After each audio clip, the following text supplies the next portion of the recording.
আসসালামু আলাইকুম এভরিওয়ান।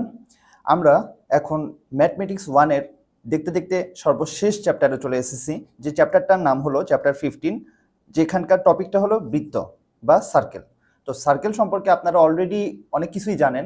তো আপনাদের জানাগুলোকে আরও শানিত করার জন্য এবং কিছু নতুন টেকনিক ধরিয়ে দেওয়ার জন্যই আসলে মূলত এই চ্যাপ্টারটা। এবং এটা আপনারা জানেন যে জ্যামিতির যে চ্যাপ্টারটা শুরু হয়েছে 13, 14, 15, এই জ্যামিতির চ্যাপ্টারের মধ্যে এটা একটা অংশ। তো চলুন আমরা এক নজরে দেখে নিই এই অধ্যায়ে কী কী শিখবো। প্রথমে আমরা শিখব বৃত্ত, কেন্দ্র এবং ব্যাসার্ধ। এইগুলোর সম্পর্কে আমরা সংজ্ঞা বা এগুলো দেখতে আসলে কিরকম সেটা আমরা জানবো। অতঃপর আমরা বৃত্তের সমীকরণ কেমন করে হয় সেটা আমরা দেখব। যেমন আমরা আগের চ্যাপ্টারগুলোতে দেখেছিলাম বিভিন্ন সরলরেখার সমীকরণ কিরকম হয়, বা বিভিন্ন অন্যান্য আকৃতির সমীকরণগুলো কিভাবে হয়, সেরকম ভাবে আমরা বৃত্তের সমীকরণটা দেখব। অতঃপর আমরা বৃত্তের বিভিন্ন সমীকরণ নির্ণয় করব কিভাবে। বিন্দুদ্বয়ের বিভিন্ন, হয়তো 2-3টা বিন্দু দেওয়া থাকতে পারে, সেই বিন্দুগুলোকে সংযোগ রেখা ধরে আমরা ব্যাস আঁকতে পারি, ব্যাসার্ধ আঁকতে পারি। এরকম বিভিন্নভাবে আমরা বৃত্তের সমীকরণ নির্ণয় করার চেষ্টা করব। স্পর্শক এবং অভিলম্ব সম্পর্কে আমরা জানবো। তো এই চ্যাপ্টারটা আপনাদের কিন্তু রিয়েল লাইফের জন্য অনেক বেশি ইম্পর্টেন্ট, বিকজ আপনি বৃত্ত সম্পর্কিত জিনিস কিন্তু আপনি আপনার ইঞ্জিনিয়ারিং লাইফে সবসময় পেতে থাকবেন এই টাইপের ম্যাথমেটিক্সগুলো। সো আমাদের চ্যাপ্টারটা ভালো করে আপনারা দেখবেন। নেক্সট আমরা আর কি কি দেখবো দেখুন। কোনো সরলরেখার স্পর্শক হওয়া সত্ত্ব, তারপরে দেখবেন বৃত্তের উপরিস্থিত কোনো বিন্দুতে স্পর্শক এবং অভিলম্বের যে সমীকরণ সেটা। তারপর আমরা প্রয়োজনীয় যে সূত্রবলীগুলো আছে সেগুলো এক নজর দেখে নিয়ে আমরা সরাসরি যাব সমাধানে। এবং সমাধানের ক্ষেত্রে আপনারা জানেন যে আমাদের এই পুরো ক্লাসটা 3টা সেগমেন্ট আছে। প্রথমে আমরা থিওরিটিক্যাল পার্টটা কভার করব এবং সাথে কিছু উদাহরণ দিব। এরপরে আমরা ম্যাথমেটিক্যাল টার্মে যাব, যেখানে আমরা 3টা সেগমেন্ট অতি সংক্ষিপ্ত এবং রচনামূলক, এই 3টা সেগমেন্টে আমরা আলোচনা করব। এবং ফাইনালি আমরা যাব হলো একটা গুরুত্বপূর্ণ যে প্রশ্নগুলো আছে সেগুলো নিয়ে একটা শর্ট সাজেশন। তাহলে চলুন আমরা প্রথম টপিকে যাই, যেখানে আমরা শিখব বৃত্ত, কেন্দ্র এবং ব্যাসার্ধ কি বলে, কাকে বলে। তো ইংলিশ টার্মটা আপনারা একটু রিলেট করে করে পড়বেন। দেখুন যে কেন্দ্র ইংলিশ কি, সেন্টার। ব্যাসার্ধ ইংলিশ কি, রেডিয়াস। এই যে আরেকটা কি আছে বলুন তো, ব্যাস ইংলিশ কি বলুন তো, ব্যাস ইংলিশ হলো ডায়ামিটার। এভাবে আপনারা সবসময় পড়ার সময় দেখবেন যে ইংলিশটা একটু রিলেট করে করে পড়ার চেষ্টা করবেন।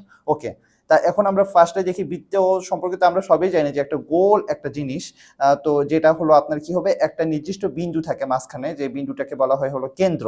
এই কেন্দ্র থেকে সব সময় সমান দূরত্ব থাকবে। এই যে দেখুন, এই যে এখান থেকে এই যে সাইডের যে আমি গোলটা যেটা আঁকতেছি সেটা হলো সবসময় দূরত্বটা সব জায়গায় সেম থাকে। এবং এই যে দূরত্বটা, এই দূরত্বটাকে কি বলে, ব্যাসার্ধ বলে, আপনারা জানেন। তো আমরা যদি একটু ম্যাথমেটিক্যাল সংজ্ঞার দিকে আসি, তাহলে দেখুন কোন সমতলে অবশ্যই একটা সমতল হতে হবে। কারণ ধরেন যে যদি সমতল না হয় তাহলে কিন্তু বৃত্তের অর্ধেকটা দেখবেন যে একটা সিঁড়িতে, চিন্তা করেন যে একটা সিঁড়িতে আপনি একটু 2টা সিঁড়ি মিলে একটা বৃত্ত আঁকছেন, সেটা কিন্তু সমতলে হচ্ছে না। ওটা কিন্তু আপনার মানে আমাদের এই সংজ্ঞা অনুসারে বৃত্ত হবে না। তো একটা চলমান বিন্দু একটা স্থির বিন্দুকে কেন্দ্র করে সর্বদা সমান দূরত্ব বজায় রেখে যে বক্ররেখা সৃষ্টি করে। এই যে দেখুন, একটা চলমান বিন্দু হলো কোনটা, এইটা। এই যে একটা চলমান বিন্দু আমি ধরলাম এটা, ঠিক আছে। এখন একটা স্থির বিন্দু ধরলাম আমি, এই যে এটা, যেটাকে আমি ও নাম দিলাম। এটাকে কেন্দ্র করে সর্বদা এই যে দূরত্বটা সর্বদা সমান থাকবে। এভাবে বজায় রেখে যে বক্ররেখা সৃষ্টি করবে সেটাই হলো বৃত্ত। ওকে, তা এখন কেন্দ্র কি, যে বিন্দুটাকে স্থির করে আমরা ঘুরতেছি, এই যে দেখুন, এই যে মাঝখানে ও বিন্দুটাকে কেন্দ্র করে আমরা ঘুরতেছি, তো এই ও বিন্দুটাকে বলা হচ্ছে হলো কেন্দ্র। এবং ব্যাসার্ধ কি, কেন্দ্র, এই যে ও বিন্দু যেটা এটা, এবং হলো এই যে আমি যে গতিশীল বিন্দুটা, সেই বিন্দুটার যে দূরত্বটা, অর্থাৎ যে দূরত্বটা সবসময় সেম থাকতেছে, যেমন ও এ, ও বি, ও সি, সবগুলো কি সেম। ও এ সমান ও বি সমান ও সি, এইটা হলো ব্যাসার্ধ। তো ব্যাসার্ধ বৃত্তের ক্ষেত্রে অবশ্যই ব্যাসার্ধ সবসময় সেম থাকবে।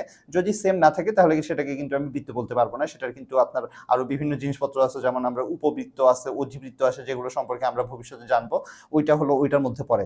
বাট বৃত্তের ক্ষেত্রে অবশ্যই ব্যাসার্ধতা বা রেডিয়াসটা সবসময় সেম থাকতে হবে। এবার পরিধি কাকে বলে, এই যে আমি যে গতিশীল পথটা যে আঁকলাম, যে বক্রাকার যে পথটা আঁকলাম, এই পথটাই হলো পরিধি বা ইংলিশে এটাকে বলা হলো সারকামফারেন্স। তো দেখুন, গতিশীল বিন্দু যে পথ সৃষ্টি করে তাকে বলে বৃত্তের পরিধি। ওকে, তা এখন এই যে দেখুন, আমরা এখানে পাশে একটা বৃত্তের ছবি আপনাদের দিয়ে দিয়েছি। এই যে দেখুন, একটা এক্সাম্পলের জন্য, যেখানে কেন্দ্র হলো ও এবং এ বি সি ডি চারটা বিন্দু, যে নর্মালি একটা বৃত্তকে আমরা 3টা বিন্দু দিয়ে রিপ্রেজেন্ট করবো, 3টার বেশি নিয়েও করতে পারি, বাট কমপক্ষে 3টা নিয়ে করতে হবে। মানে আমি যদি এখানে ডি বাদ দিতাম তাহলেও হতো, এ বি সি কমপক্ষে 3টা বিন্দু নিয়ে আপনাকে একটা বৃত্তকে রিপ্রেজেন্ট করতে হবে। ওকে, যেখানে ও হলো বৃত্তের কেন্দ্র, এটা আমরা জানি। ও এ হলো ব্যাসার্ধ বা ও বি ব্যাসার্ধ বা ও সি ব্যাসার্ধ বা ও ডি ব্যাসার্ধ, এবং এ অর্থাৎ যে সাইড বিন্দুগুলো যেগুলো সেগুলো মিলে একটা বৃত্তের হলো পরিধি তৈরি করছে। তো এখানে আপনি দেখুন যে বৃত্তের যে আমি ইংলিশ নামগুলো যে বললাম, এখানে দেখুন একটা ইংলিশ নামগুলো নিয়ে আমি কিন্তু জিনিসটা এখানে বলে দিয়েছি, এবং এখানে কিন্তু আপনি আরো কয়েকটা জিনিস বেশি দেখতে পাচ্ছেন। তো আসুন একটা একটা জিনিস নিয়ে আপনাদেরকে আমি একটু আলোচনা করে নিই। এই যে মাঝখানে যেটা দেখতেছেন এটা কি, এটা হলো সেন্টার, আপনারা জানেন সেন্টার মানে কি, কেন্দ্র। নেক্সট হলো এই যে বৃত্তের পরিধির এক বিন্দু থেকে অপর বিন্দু পর্যন্ত যে রেখাটা যায়, যেটা হলো কেন্দ্র দ্বারা যায়, কেন্দ্রের ভিতর দিয়ে যাবে, সেটাকে বলা হয় কি, ডায়ামিটার বা ব্যাস। আবার দেখুন যে কেন্দ্র এবং এই যে পরিধির উপর যে রেখাটা সংযোগ, সেটা হলো রেডিয়াস বা ব্যাসার্ধ। তো এখানে একটা জিনিস কি বলুন তো, এখানে একটা জিনিস হলো আর ইকুয়াল হলো d/2, অর্থাৎ ব্যাসার্ধ হলো ব্যাসের অর্ধেক। ব্যাস অর্ধ মানে কি, ব্যাসের অর্ধেক, ইজিলি মনে রাখা যায়। ওকে, তো এখানে হলো আর দ্বারা আমরা রেডিয়াস বোঝাচ্ছি মানে ব্যাসার্ধ, এবং ডি দ্বারা ডায়ামিটার বা ব্যাস বোঝাচ্ছি। নেক্সট আমরা আর কি কি দেখতে পাচ্ছি, কর্ড। কর্ড মানে হলো জ্যা কোনটা বলুন তো, এই যে বৃত্তের পরিধির এক বিন্দু থেকে অপর বিন্দু পর্যন্ত আমি যাচ্ছি, তবে এটা কিন্তু কেন্দ্র দিয়ে যাচ্ছে না। কেন্দ্র দিয়ে যদি না যায় তাহলে সেটাকে বলা হয় জ্যা, এবং কেন্দ্র দিয়ে যদি যায় তাহলে সেটাকে বলে হলো ব্যাস। এবং আরেকটা মজার বিষয় হলো যে সবচেয়ে বড় জ্যা হলো বৃত্তের ব্যাস। অর্থাৎ আপনি দেখেন যেখানেই আপনি জ্যা আঁকেন না কেন, ধরেন এখানে আঁকলেন বা এখানে আঁকলেন, যেখানেই আঁকেন সবগুলো যে জ্যা আঁকবেন তার চেয়ে কিন্তু এই যে আপনি যদি ব্যাস যে জ্যাটা হবে, ব্যাসটাও কিন্তু একটা জ্যা, কারণ দুইটা পরিধি সংযোগ বিন্দু, তো এইটা কিন্তু সবচেয়ে বড় জ্যা হবে। ওকে, তারপর হলো ট্যানজেন্ট বা যেটাকে বলে স্পর্শক। এটা সম্পর্কে আমরা বিস্তারিত আলোচনা নেক্সটে করব। স্পর্শক হলো যে একটা বৃত্তের যে কোনো একটা বিন্দুকে স্পর্শ করে, যে কোনো জাস্ট একটা বিন্দুকে স্পর্শ করে যে সরলরেখা অঙ্কিত করা যায়, সেটাই হলো ট্যানজেন্ট বা স্পর্শক। জিনিসটা ট্যানজেন্ট থেকে কিন্তু ট্যান কথাটা আসছে, যে ত্রিকোণমিতিতে আমরা ট্যানজেন্ট বা ট্যান নিয়ে কিন্তু আমরা অনুপাত দেখেছি, ওইটা কিন্তু এখান থেকে এসেছে মূলত। সারকামফারেন্স বা পরিধি, যেটা হলো বৃত্তের সাইড বরাবর, মানে বৃত্তটাকে আপনি যদি সোজা করে ধরলে বৃত্তটার যে দৈর্ঘ্য পাওয়া যায়, এই যে দেখুন এই সাইড বরাবর যে গোলটা, এটাকে যদি আমি গোলটা একপাশে কেটে নিয়ে যদি আমি সোজা করে ধরতাম, তাহলে এরকম একটা সোজা যে রেখাটা পাওয়া যেত, এটাই হলো বৃত্তের পরিধি বা বৃত্তের যে দৈর্ঘ্যটা সেটা। ওকে, তারপরে হলো আর্ক, মানে হলো কি বৃত্তচাপ, মানে বৃত্তর পরিধির উপর যে কোনো দুইটা পয়েন্টের মধ্যে যে অংশটা, সেটাই হলো আর্ক বা বৃত্তচাপ। আর সেকেন্ড মানে কি, বৃত্তর মধ্য দিয়ে যেটা যাচ্ছে, ছেদক, মানে বৃত্তের ভিতর দিয়ে একটা রেখা যদি আমি কল্পনা করি যে, এবং একটা সেকেন্ড বা একটা ছেদক বৃত্তকে কমপক্ষে দুইটা বিন্দুতে ছেদ করতে হবে, ঠিক আছে। ওকে, তাহলে আমরা যদি এখানকার এই সবগুলো বৃত্তের কম্পোনেন্ট নিয়ে আপনাদের জানা হয়ে থাকে, তাহলে আমরা পরবর্তীতে বৃত্তের সমীকরণ নিয়ে এখন কিছু আলোচনা করতে পারি। তো আপনারা জানেন যে একটা ইকুয়েশন দ্বারা কিন্তু একটা আপনার জ্যামিতিক ক্ষেত্রকে খুব সুন্দরভাবে রিপ্রেজেন্ট করা যায়। যেমন আমরা কিন্তু সরল রেখার ক্ষেত্রে আমরা কিন্তু দেখেছিলাম কেমন করে রিপ্রেজেন্ট করতে হয়, সেরকম করে আমরা এখন বৃত্তকে কিভাবে রিপ্রেজেন্ট করতে হয় সেটাও আমরা একটু দেখব। তো দেখুন যে আমি যদি এখানে একটা কার্তেশীয় অক্ষ আঁকি, কার্তেশীয় অক্ষ অলরেডি আপনারা জেনে এসেছেন, তারপরে যদি আপনাদের সমস্যা থেকে থাকে তাহলে বলবো যে চ্যাপ্টার 13-এ অর্থাৎ স্থানাঙ্ক জ্যামিতিতে কিন্তু আমাদের এই যে বলা হয়েছে যে স্থানাঙ্ক টোটাল অনেক প্রকার হতে পারে, তার মধ্যে রেনে দেকার্তে যে কার্তেশীয় স্থানাঙ্ক তৈরি করেছিল, অর্থাৎ এক্স ওয়াই অক্ষ যেটা, সেটাকেই কার্তেশীয় অক্ষ বলা হয়। তো কার্তেশীয় অক্ষের আপনারা জানেন মূল বিন্দু যেটা, আচ্ছা এখানে এই যে মনে করেন যে কার্তেশীয় অক্ষটা এই বরাবর গেছে, এই যে দেখুন এই যে এই বরাবর যদি যায় তাহলে কি হবে, এই যে এটা হলো ও বা মূল বিন্দু। তো মূল বিন্দুতে যদি বৃত্তের কেন্দ্র হয় এবং ব্যাসার্ধ, এই যে ব্যাসার্ধ যদি এ হয়, তাহলে সেই বৃত্তের সমীকরণটা কি হবে সেটা আমরা দেখি। তো আমরা এখানে ধরে নিলাম যে এই যে পি একটা বিন্দু আমরা পরিধির উপর ধরে নিলাম, ধরলে আমরা এখানে একটা সমকোণী ত্রিভুজ পাচ্ছি। এখান থেকে আমরা কিন্তু আস্তে আস্তে প্রুফ করে আসতে পারি যে x square plus Y square সমান হলো এ স্কোয়ার। আপনাদের যেহেতু প্রুফটা বেশি ইম্পর্টেন্ট না, তো প্রুফ নিয়ে আমি বেশি আলোচনা করি নাই, আমি জাস্ট হলো আপনাদের মেইন যে ইকুয়েশনটা সেটা ডিরাইভেশনের জন্য জাস্ট একটা দুইটা লাইন যেটা আপনাদের জানা দরকার সেটা নিয়ে আমরা এখানে চলে এসেছি। তো এই যে এখানে আমাদের যেটা জানা দরকার, দেখুন ব্লু কালার দিয়ে মার্ক করা আছে, x square plus Y square সমান এ স্কোয়ার। এইটাই হলো আমাদের সেই বৃত্তের সমীকরণ, যেটার আপনার কি হবে, কেন্দ্রটা হবে মূল বিন্দু এবং ব্যাসার্ধটা হবে হলো আপনার এ, ঠিক আছে। এই যে দেখুন মূল বিন্দু হলো 0 0 এবং এ ব্যাসার্ধ বিশিষ্ট বৃত্তের সমীকরণ হলো এটা। তো এখন আমরা দেখি যদি মূল বিন্দুতে কেন্দ্র না হয়, এই যে দেখুন এখানে মূল বিন্দু হলো এইখানে, তো মূল বিন্দুতে না হয় যদি কিছু একটা নির্দিষ্ট বিন্দু থাকে, মনে করেন 1,2 বা 2,3 এরকম যে স্থানাঙ্ক যদি থাকে, তাহলে সেই ক্ষেত্রে আমরা, এবং ব্যাসার্ধ যদি আপনার ব্যাসার্ধের দৈর্ঘ্য দেওয়া থাকে, অর্থাৎ আপনাকে কেন্দ্রের স্থানাঙ্ক দেওয়া থাকলো, এই যে কেন্দ্রের স্থানাঙ্ক আমি মনে করলাম এটা বাদ দিলাম, আমি কেন্দ্রের স্থানাঙ্ক দিলাম এবং ব্যাসার্ধ আপনাকে দেওয়া থাকলো, মনে করেন যে ব্যাসার্ধ আমি দিলাম হলো 5। তো এই ক্ষেত্রে আপনি বৃত্তের সমীকরণ কিভাবে বের করবেন সেটা আমরা এখন একটু দেখি। তো আমরা এই কেন্দ্রগুলো কেন্দ্রগুলোকে বিভিন্ন রকম, তো এটাকে আমরা একটা সাধারণ নাম দিলাম, সেটা হলো এইচ কমা কে, এটা হলো কেন্দ্রের স্থানাঙ্ক, এবং ব্যাসার্ধের আমরা একটা নাম দিলাম, সেটা হলো এ। ঠিক আছে, এখানে এইচ কে এবং এর বিভিন্ন রকম ভ্যালু হতে পারে, যেটা আপনার দেওয়া থাকবে সেটা। তো এরকম বৃত্তের সমীকরণ হলে কি হবে দেখুন তো, এই বৃত্তের সমীকরণের ক্ষেত্রে এই দেখুন কেন্দ্র হলো সি কমা এইচ এবং ব্যাসার্ধ হলো এ। এই পার্টগুলো আপনার মনে রাখতে হবে, ব্লু কালার দিয়ে মার্ক করা যেগুলো, এই পয়েন্টগুলো আপনার মনে রাখতে হবে। তো এখানে আমরা কিন্তু এখানেও একটা সমকোণী ত্রিভুজ উৎপন্ন হচ্ছে, এই সমকোণী ত্রিভুজ থেকে আমরা কিন্তু ফাইনালি পাচ্ছি যে এটা কিন্তু বি না, এটা হলো এইচ হবে। তো X minus H whole square plus Y minus কে হোল স্কোয়ার সমান হলো এ স্কোয়ার। এই সমীকরণটা আমার জানা লাগবে। তো এখন যদি একটা উদাহরণ দেখেন যে কেন্দ্র যদি 1,2 এবং ব্যাসার্ধ যদি 5 হয়, দিয়ে বলছে যে আপনাকে এই বৃত্তের সমীকরণটা বের করেন, তাহলে আপনি কি করবেন বলুন তো? এই যে দেখুন এক্স মাইনাস, এই যে এখানে এটা হলো এইচ, এটা হলো কে, এবং এই ব্যাসার্ধ এটা কি, এটা হলো এ। তাহলে দেখুন x minus 1 whole square plus Y minus 2 whole square সমান এই যে দেখুন এ স্কোয়ার, তাই এ কত 5, তাহলে 5 স্কোয়ার। এটাকে আপনি জাস্ট ক্যালকুলেশন করবেন, এখানে এ প্লাস বি হোল এ মাইনাস বি হোল স্কোয়ারের ফর্মুলা পড়ছে, ফর্মুলাগুলো বসাবেন, ক্যালকুলেশন করলে যেটা আসবে সেটাই হলো আপনার সেই বৃত্তের সমীকরণটা হবে। ওকে, দেখুন এখানে এইচ কে কেন্দ্র এবং এ ব্যাসার্ধ বিশিষ্ট বৃত্তের সমীকরণ। তো এখান থেকে আপনারা ইজিলি বুঝতে পারতেছেন যে আগে যেটা মূল বিন্দুতে যেটা আপনার কেন্দ্র ছিল, সেখানের ক্ষেত্রে কি হয়েছে বলুন তো? মূল বিন্দু মানে আমরা জানি 0,0, তার মানে এক্স মাইনাস 0 হোল স্কোয়ার যোগ ওয়াই মাইনাস 0 হোল স্কোয়ার সমান হলো ব্যাসার্ধ ছিল এ, তাহলে এ স্কোয়ার। তাহলে এখান থেকে দেখুন x square plus Y square সমান হলো এ স্কোয়ার, এটা কিন্তু এখান থেকেই চলে এসেছে। তো আগের সমীকরণটা কিভাবে এসেছে সেটা আপনারা আশা করি বুঝতে পেরেছেন। আপনাদের কিন্তু জাস্ট এই ইকুয়েশনটা খুব ভালো মতো মনে রাখতে হবে।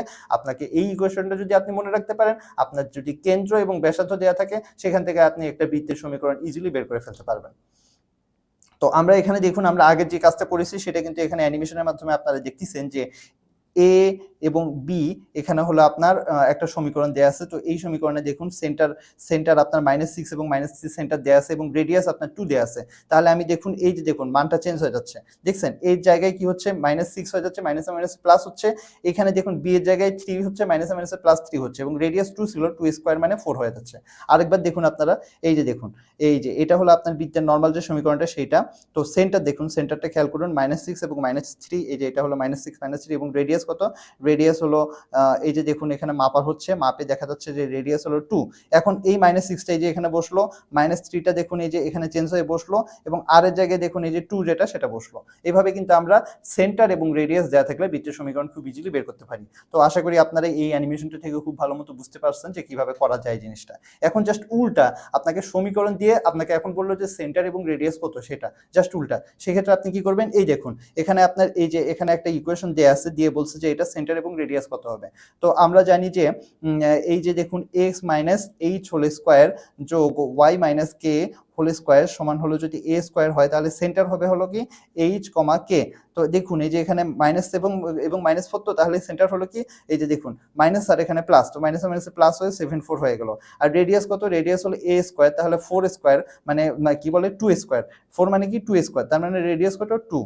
তো এখান থেকে দেখুন আপনারা কিন্তু খুব ইজিলি আশা করি আপনারা বুঝতে পারতেছেন যে কিভাবে কাজটা করা হচ্ছে। এই জন্য আমরা কিন্তু এখানে একটা অ্যানিমেশন নিয়ে আসতেছি যেন আপনাদের বুঝতে আরো সুবিধা হয়।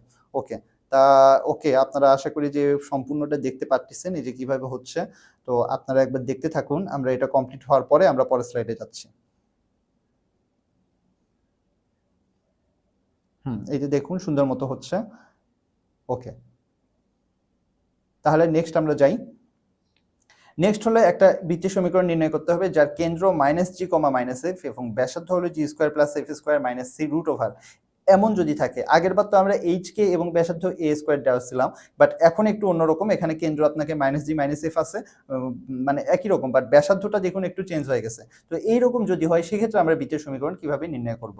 তো দেখুন এইটার বৃত্তে নর্মালি কিন্তু এইভাবে আপনাকে বৃত্তীয় সমীকরণ দেওয়া থাকে না। এইভাবে সাধারণত একটা সমীকরণ দিয়ে আপনাকে বলে এটার কেন্দ্র এবং ব্যাসার্ধ কত।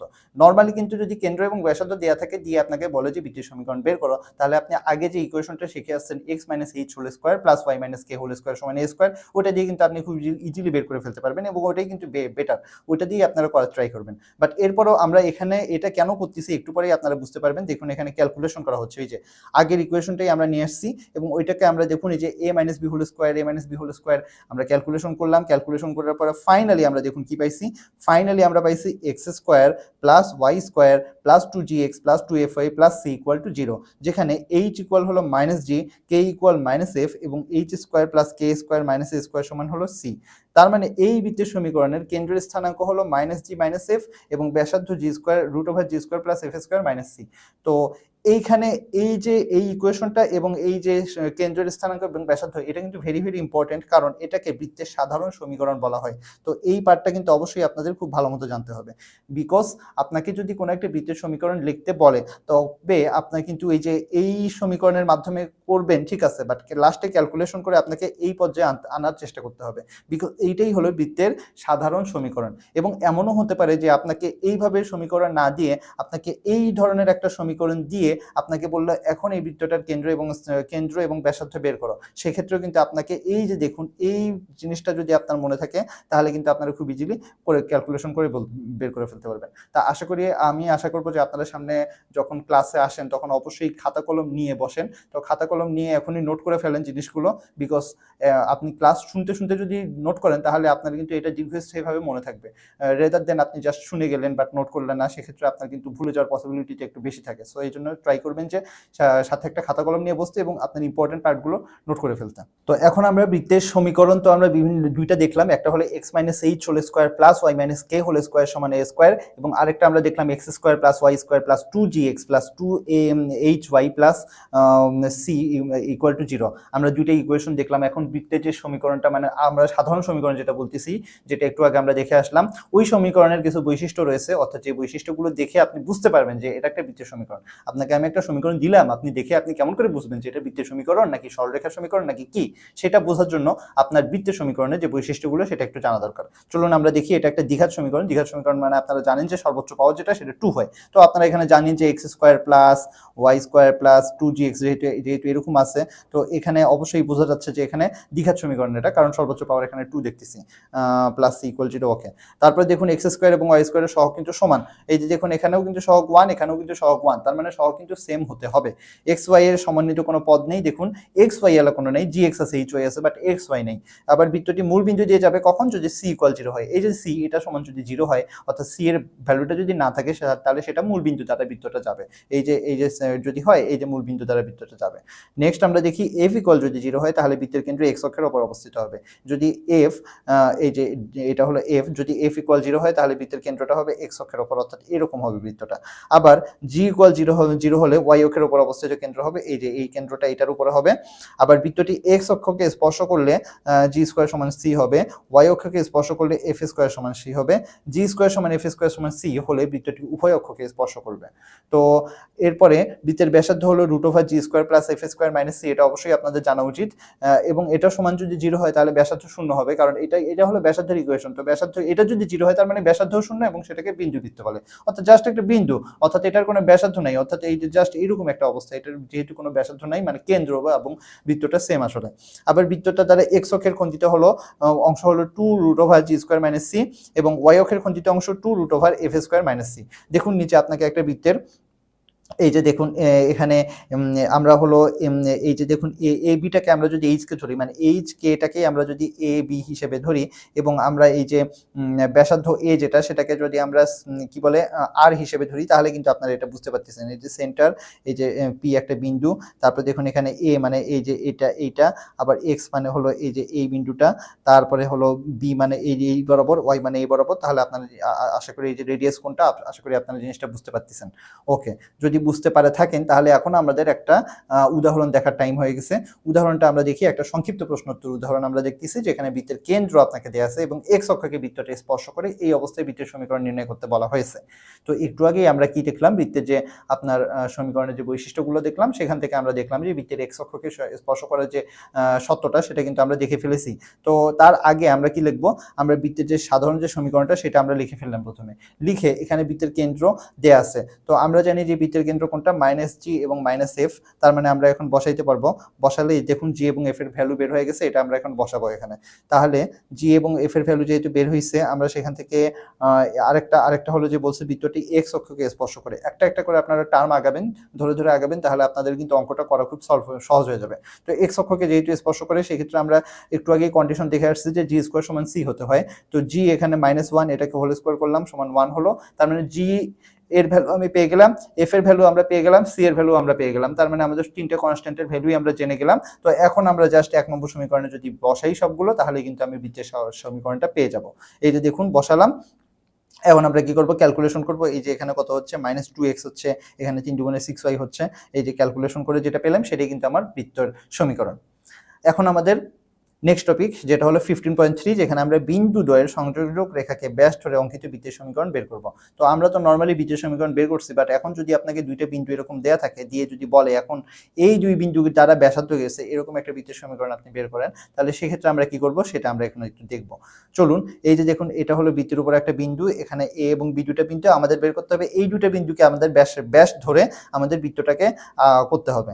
তো এখন আমরা দেখুন এখানে এগুলো আমাদের এত কিছু জানার দরকার নেই, আমাদের জানা দরকার এই ইকুয়েশনটা x - x1 × x - x2 সমান plus y - y1 × y - y2 সমান হলো 0।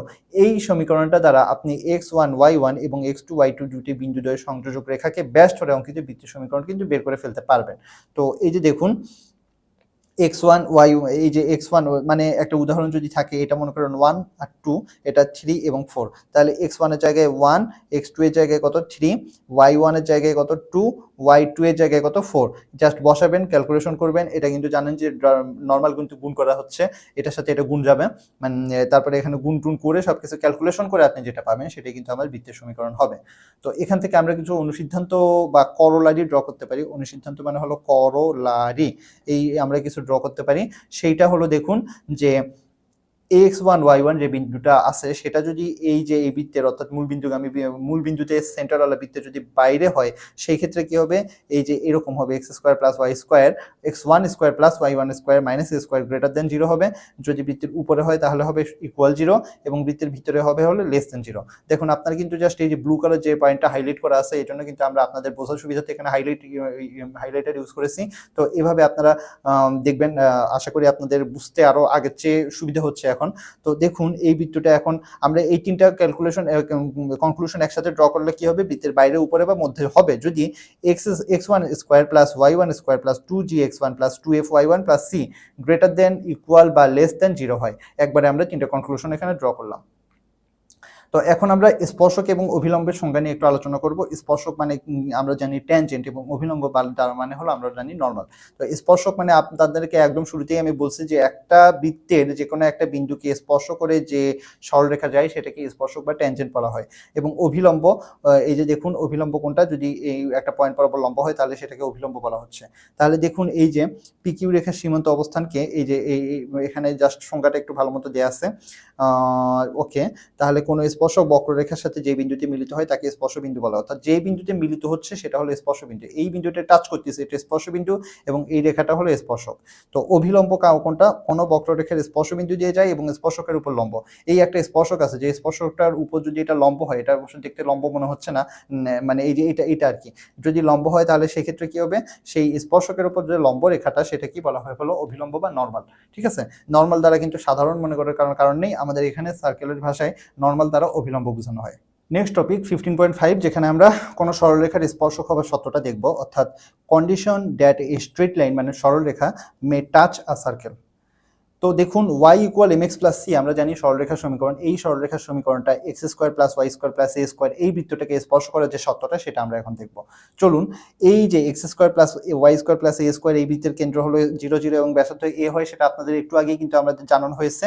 তো y = mx + c এই রেখাটি বৃত্তটাকে স্পর্শ করলে 0 0 বিন্দু হতে mx - c y + c = 0 রেখার উপর লম্ব দূরত্বটা ব্যাসার্ধের সমান হবে। ঠিক আছে, ওকে, যদি তাই হয় তাহলে দেখুন এখানে ক্যালকুলেশন করে আমরা ফাইনালি যেটা ড্র করলাম সেটা হলো c = ± a × √1 - 1 + m²। অর্থাৎ m এর প্রতিটি মানের জন্য y = mx ± a √1 + m² রেখাদ্বয়ের প্রত্যেকটি, এখানে কিন্তু দুইটা রেখা হচ্ছে, একটা প্লাস এবং একটা মাইনাস, দুইটা ভ্যালু আপনারা পাচ্ছেন। তার মানে এই যে দুইটা করে ভ্যালু পাচ্ছেন, এই দুইটাই হলো দুইটা স্পর্শক হবে এই বৃত্তটার। এই যে দেখুন এখানে কিন্তু স্পর্শক কেমন করে আঁকা হয়, যে এখানে কিন্তু একটা জিনিস দেখানো হচ্ছে যে দেখুন সেন্টার, এই বিন্দু থেকে আমি যদি স্পর্শক আঁকতে চাই তাহলে স্পর্শকটা এই যে টি বিন্দুতে টাচ করেছে। তো এখন যদি আমি এই সেন্টারের সাথে এই টাচ বিন্দুকে যদি সংযোগ করি তাহলে কিন্তু কি হবে, এই যে স্পর্শকের উপর সবসময় যেটা হলো কি ব্যাসার্ধ এবং স্পর্শকের যে সম্পর্কটা সেটা কিন্তু সবসময় 90 ডিগ্রি বা লম্ব হয়, ঠিক আছে। এই যে এখানে কিন্তু সেটাই বলা হয়েছিল যে ব্যাসার্ধ হবে কারণ এই যে দেখুন স্পর্শ বিন্দু এবং আপনি যদি সেন্টারকে যোগ করেন তাহলে কিন্তু সেটা স্পর্শকের উপর লম্ব হবে এবং সেটা হলো ব্যাসার্ধ হবে। তো ওকে, আমরা এখন পরবর্তীতে যদি আগাই তাহলে দেখতে পাচ্ছি যে এইটা স্পর্শ করার সত্যটাকে যদি আগের বার আমরা দেখছি হলো x minus H whole square plus Y minus কে হোল স্কোয়ার সমান এ স্কোয়ার ওইভাবে, বাট এখন আমরা বৃত্তের সাধারণ সমীকরণ দিয়ে দেখি, সেখানে বৃত্তের কেন্দ্র এবং ব্যাসার্ধ কোনটা সেটা আপনারা অলরেডি জানেন। তো এখানে দেখুন এখান থেকে আমরা ডেরিভেশন করে ফাইনালি আমরা যেটা পেলাম সেটা হলো এই যে দেখুন C equal M G minus F plus minus root over 1 plus M square into G square plus F square minus C. এইটা অর্থাৎ এখানেও কিন্তু আমি দুইটা ভ্যালু পাচ্ছি, এই দুইটা ভ্যালু এই এম এর প্রতিটি মানের জন্য এই ভ্যালুটা কিন্তু বৃত্তের একটা স্পর্শক হবে। তো একটু জটিল টাইপের সমীকরণগুলো, এগুলো আসলে পুরোপুরি মুখস্থ করারও কোনো একটা প্রয়োজন নাই, বিকজ এই টাইপের ম্যাথ আপনাদের পরীক্ষায় আসার সম্ভাবনা একটু কম, বাট বইয়ে যেহেতু থিওরিটির মধ্যে রয়েছে এই জন্য আমরা জিনিসটাকে ইনক্লুড করার চেষ্টা করেছি। ওকে, তাহলে নেক্সটে এখন আমরা 15.6 নম্বর টপিকে যাচ্ছি, যেখানে আমরা দেখব বৃত্তের উপরিস্থিত যে কোনো বিন্দুতে স্পর্শক এবং অভিলম্বের সমীকরণ। একটা বৃত্ত আছে, সেই বৃত্তের একটা বিন্দু আছে, যে কোনো একটা বিন্দুতে, এই বিন্দুতে মনে করেন একটা স্পর্শক আঁকলাম এবং অভিলম্ব আঁকলাম, এই সমীকরণগুলো কেমন করে বের করবো সেটা আমরা এখন একটু দেখব। তো চলুন, প্রথমে আমরা একটা বৃত্তের উপরিস্থিতি x1, y1 বিন্দুতে যদি হয় তাহলে সেক্ষেত্রে দেখুন কেমন করে ক্যালকুলেশন করব। y minus y1 equal m into x minus x1। এটা হলো আপনারা জানেন যে পি বিন্দু দ্বারা কোনো সরলরেখার সমীকরণ, একটা বিন্দু দেওয়া থাকলে কিভাবে সরলরেখার সমীকরণ বের করতে হয় এটা আপনাদের আমি 14.4 এ খুব ডিটেইলসে আলোচনা করছি। তো কি বলে 14 এর চ্যাপ্টার 14 এর যে খ অর্থাৎ চ্যাপ্টার 14 এর দ্বিতীয় অংশ, সেখানে খুব সুন্দর মতো আলোচনা রয়েছে। তো সরলরেখা সম্পর্কে আপনাদের এখনো কোনো কনফিউশন থাকলে আপনারা অবশ্যই চ্যাপ্টার 13 এবং চ্যাপ্টার 14 এর খ, এই দুইটা চ্যাপ্টার আপনারা ভালো মতো দেখে নেবেন, বিকজ বৃত্তের এই যে স্পর্শক এবং অভিলম্বের যে সমীকরণ এটা কিন্তু অবশ্যই আপনার এটা জানার জন্য আপনার প্রি রিকুইজিট একটা হলো যে আগের ওই মানে সরলরেখার আইডিয়াটা, আপনার সরলরেখার সমীকরণটা বের করার ফর্মুলাটা আপনার খুব ভালো মতো জানা থাকা। তা অবশ্যই আপনি ভালো মতো যদি জানা থাকে, আমি আশা করতেছি যে আপনারা ওই ভিডিওগুলো দেখে এসেছেন। তো এই জন্য আমি এখন দেখুন এখানকার নির্ণয় সমীকরণ কোনটা সেটা আমাদের হলো main concern, x(x1 + y(y1) equal হলো a স্কয়ার। এটি হলো নির্ণয় সমীকরণ, যেটা হলো বৃত্তের উপরিস্থিত x1, y1 বিন্দুতে অঙ্কিত। তার মানে আপনার একটা বৃত্তর উপরে মনে করেন এই একটা বৃত্তের উপরে মনে করেন একটা এই যে পয়েন্ট, এই যে দেখুন স্পর্শক, এই যে এখানে প্রত্যেকটা বিন্দুতে এখানে স্পর্শকটা দেখানো হচ্ছে, দেখছেন প্রত্যেকটা বিন্দুতে স্পর্শক দেখানো হচ্ছে। তো মনে করেন আমি যে কোনো একটা মনে করেন এই বিন্দুটাকে ধরলাম কি x1, y1। তো এই বিন্দুতে একটা যদি আমি স্পর্শক আঁকি, এই বিন্দুতে স্পর্শক কোনটা হবে, এই যে এইটা। তো এই স্পর্শকটার সমীকরণ কি হবে, জাস্ট খুবই সিম্পল। দেখুন x1 এর জায়গায় এই যে আমি যে ভ্যালুটা হবে সেটা y1 এর জায়গায় y1 বসাবো এবং হলো আমার ব্যাসার্ধটা জানতে হবে, তাহলে কিন্তু আমি খুব ইজিলি বের করে ফেলতে পারবো। এবং এখানে দেখুন এই যে ইংলিশে যে কথাটা বলছে, এ রেডিয়াস মিটস এ ট্যানজেন্ট এট 90 ডিগ্রি, অর্থাৎ আমি একটু আগে আপনাদের যে কথাটা বলছিলাম যে আপনার সেন্টার থেকে আপনি যদি স্পর্শবিন্দু অর্থাৎ যে পয়েন্টে ট্যানজেন্টে স্পর্শকে স্পর্শ করছে সেই দুইটা যদি যোগ করেন তাহলে এই ব্যাসার্ধটা এবং যে স্পর্শকটা হয় সেটা সবসময় 90 ডিগ্রি বা লম্ব হয়, সেটাই কিন্তু এখানে বলা হয়েছে। এবং সেটা কিন্তু আপনারা দেখতে পাচ্ছেন যে যেখানেই স্পর্শক করুক না কেন আমার কিন্তু আলটিমেটলি 90 ডিগ্রি করেই হচ্ছে। ওকে, তাহলে বৃত্তের উপস্থিত কোনো বিন্দুতে যদি স্পর্শকের সমীকরণ নির্ণয় করতে হলে x2 কে x1, y2 কে y1, x2 না তো আসলে x2 কে x1, y2 কে y1, 2x কে এটা এবং 2y কে এটা দ্বারা অপসারণ করলেই সমীকরণটি পাওয়া যায়। খুব ইজিলি কিন্তু আপনারা বুঝতে পারতেছেন। তাহলে বৃত্তের কেন্দ্র হতে স্পর্শকের উপর লম্ব দূরত্ব বৃত্তের ব্যাসার্ধের সমান, যেটা এখানে আমরা অ্যানিমেশনের ভিতর দেখতে পাচ্ছি। ওকে, নেক্সটে আমরা দেখবো এখন বৃত্তের বহিস্থ কোনো বিন্দু থেকে। একটু আগে আমরা দেখছি যে একটা বৃত্ত, সেই বৃত্তটার উপরে কোনো বিন্দুতে যদি স্পর্শক বা অভিলম্বের সমীকরণ সেটা আমরা দেখছি, বাট এখন আমরা দেখবো যে বৃত্তে এই একটা বৃত্ত আছে, সেখানে আমি এই যে বহিস্থ একটা বিন্দু থেকে এখান থেকে যদি আমি স্পর্শক আঁকি তাহলে সেটা সমীকরণটি কি হবে। তো দেখুন এই যে পি বিন্দুটা, এটা হলো বাহিরের সেই বিন্দুটা এবং এখানে বৃত্তের সমীকরণ x² + y² + a² এটা নিয়ে আমরা আগে ক্যালকুলেট কাজ করলে তাহলে এই যে এই সমীকরণটা কিন্তু আপনারা অলরেডি জানেন যে x1, y1 বিন্দুগামী কোনো সরলরেখা সমীকরণ এটা হয় এবং এখান থেকে ঢালের সমীকরণ কি সেটাও আপনারা জানেন। তো এখন বৃত্তের স্পর্শকের সূত্রটা কি হবে দেখুন, সি স্কোয়ার সমান এ square into 1 plus M square. এই সূত্র যদি ফিল আপ করে তাহলে সেটাই কিন্তু স্পর্শক হবে, আর যদি এটা ফিল আপ না করে তাহলে কিন্তু সেটা স্পর্শকটা হবে না। ঠিক আছে, ওকে। তাহলে যদি স্পর্শক হয় তাহলে দেখুন এখানে এখন আমরা যদি বসানোর পরে ফাইনালি আমরা কি পাচ্ছি দেখুন, ফাইনালি আমরা পাচ্ছি X square plus Y square minus A square into X one square plus Y one square minus A square সমান X one plus Y one minus A square whole square. তো অনুরূপভাবে দেখানো যায় বৃত্তের বহিস্থ কোনো বিন্দু হতে, এই যে বহিস্থ কোনো বিন্দু থেকে যদি একটা বৃত্তের উপর অঙ্কিত স্পর্শক দুইটির সমীকরণ কি হবে দেখুন, এই যে দুইটির সমীকরণ আমরা এখানে পাচ্ছি, যেটাকে আমরা সংক্ষেপে এস ওয়ান সমান হলো টি স্কোয়ার দেখতে পারবো। এই যে দেখুন, এটা কিন্তু আপনার নর্মাল যে বৃত্তের সমীকরণটা সেটা, এবং এটাও কিন্তু বৃত্তের যে সমীকরণটা সেখানে জাস্ট এক্স এর জায়গায় এক্স ওয়ান হয়েছে, ওয়াই এর জায়গায় ওয়াই ওয়ান হয়েছে, এবং এই প্রত্যেকটার ক্ষেত্রে কিন্তু সেই কাজটা হয়েছে, এবং এইটাই কিন্তু ক্যালকুলেশন করে এখানে কিন্তু এটা চলে আসছে। তো আপনারা কিন্তু এটাও মনে রাখতে পারেন ডিরেক্ট, আবার ইচ্ছা করলে এই পার্টটাও মনে রাখতে পারেন, যে কোনো একটা মনে রাখে সেটা দিয়ে আপনি ক্যালকুলেশন করলেই কিন্তু আপনি বৃত্তের বহিস্থ কোনো বিন্দু থেকে অঙ্কিত স্পর্শকের সমীকরণ পেয়ে যাবেন। তো নেক্সট আমরা বহিস্থ কোনো বিন্দু থেকে এক্স স্কোয়ার, এটা আসলে x square plus Y square হবে সমান এ স্কোয়ার হবে, যদি বৃত্তের উপর অঙ্কিত স্পর্শকের দৈর্ঘ্য এখন যদি আমরা বের করতে চাই। একটু আগে তো আমরা সমীকরণটা দেখছি, এখন আমরা দৈর্ঘ্য বের করতে যাচ্ছি। এই বিন্দু, এই যে হলো স্পর্শক, এই দৈর্ঘ্যটা আমরা বের করতে যাচ্ছি। সেক্ষেত্রে আমাদের কি হবে বলুন তো, সেক্ষেত্রে আমরা এই যে সমকোণী ত্রিভুজ এখানে একটা উৎপন্ন হচ্ছে আমরা দেখে আমরা ফাইনালি এখানে দেখুন x square x one square plus Y one square সমান হল মাইনাস এ স্কোয়ার। এইটা এখান থেকে আমরা দেখুন ক্যালকুলেশন করে পাইলাম হলো x1 square plus y1 square minus A square whole root. এইটাই হলো আপনার কি সেই স্পর্শকের দৈর্ঘ্য, অর্থাৎ বৃত্তের বহিস্থ একটা বিন্দু থেকে যদি বৃত্তের উপর একটা স্পর্শক আঁকেন তাহলে সেই স্পর্শকটাকে দৈর্ঘ্যটা বের করার জন্য আপনাকে এই ফর্মুলাটা মনে রাখতে হবে। ওকে, তাহলে এখন যদি একটু আগে আমরা দেখলাম হলো ও X square plus Y square plus A square equal A square, ওই ফর্মুলাতে দিয়ে এখন আমি যদি বৃত্তের সাধারণ সমীকরণের ফর্মুলাটা ইউজ করি তাহলে সেই ক্ষেত্রে আপনারা দেখবেন যে সেই ক্ষেত্রে কেমন করে হচ্ছে, সেখানেও কিন্তু সেম একইভাবে ক্যালকুলেশন করে ফাইনালি আমি যেটা পাচ্ছি সেটা হলো root over X one square plus Y one square plus two G X one plus two F Y one plus C.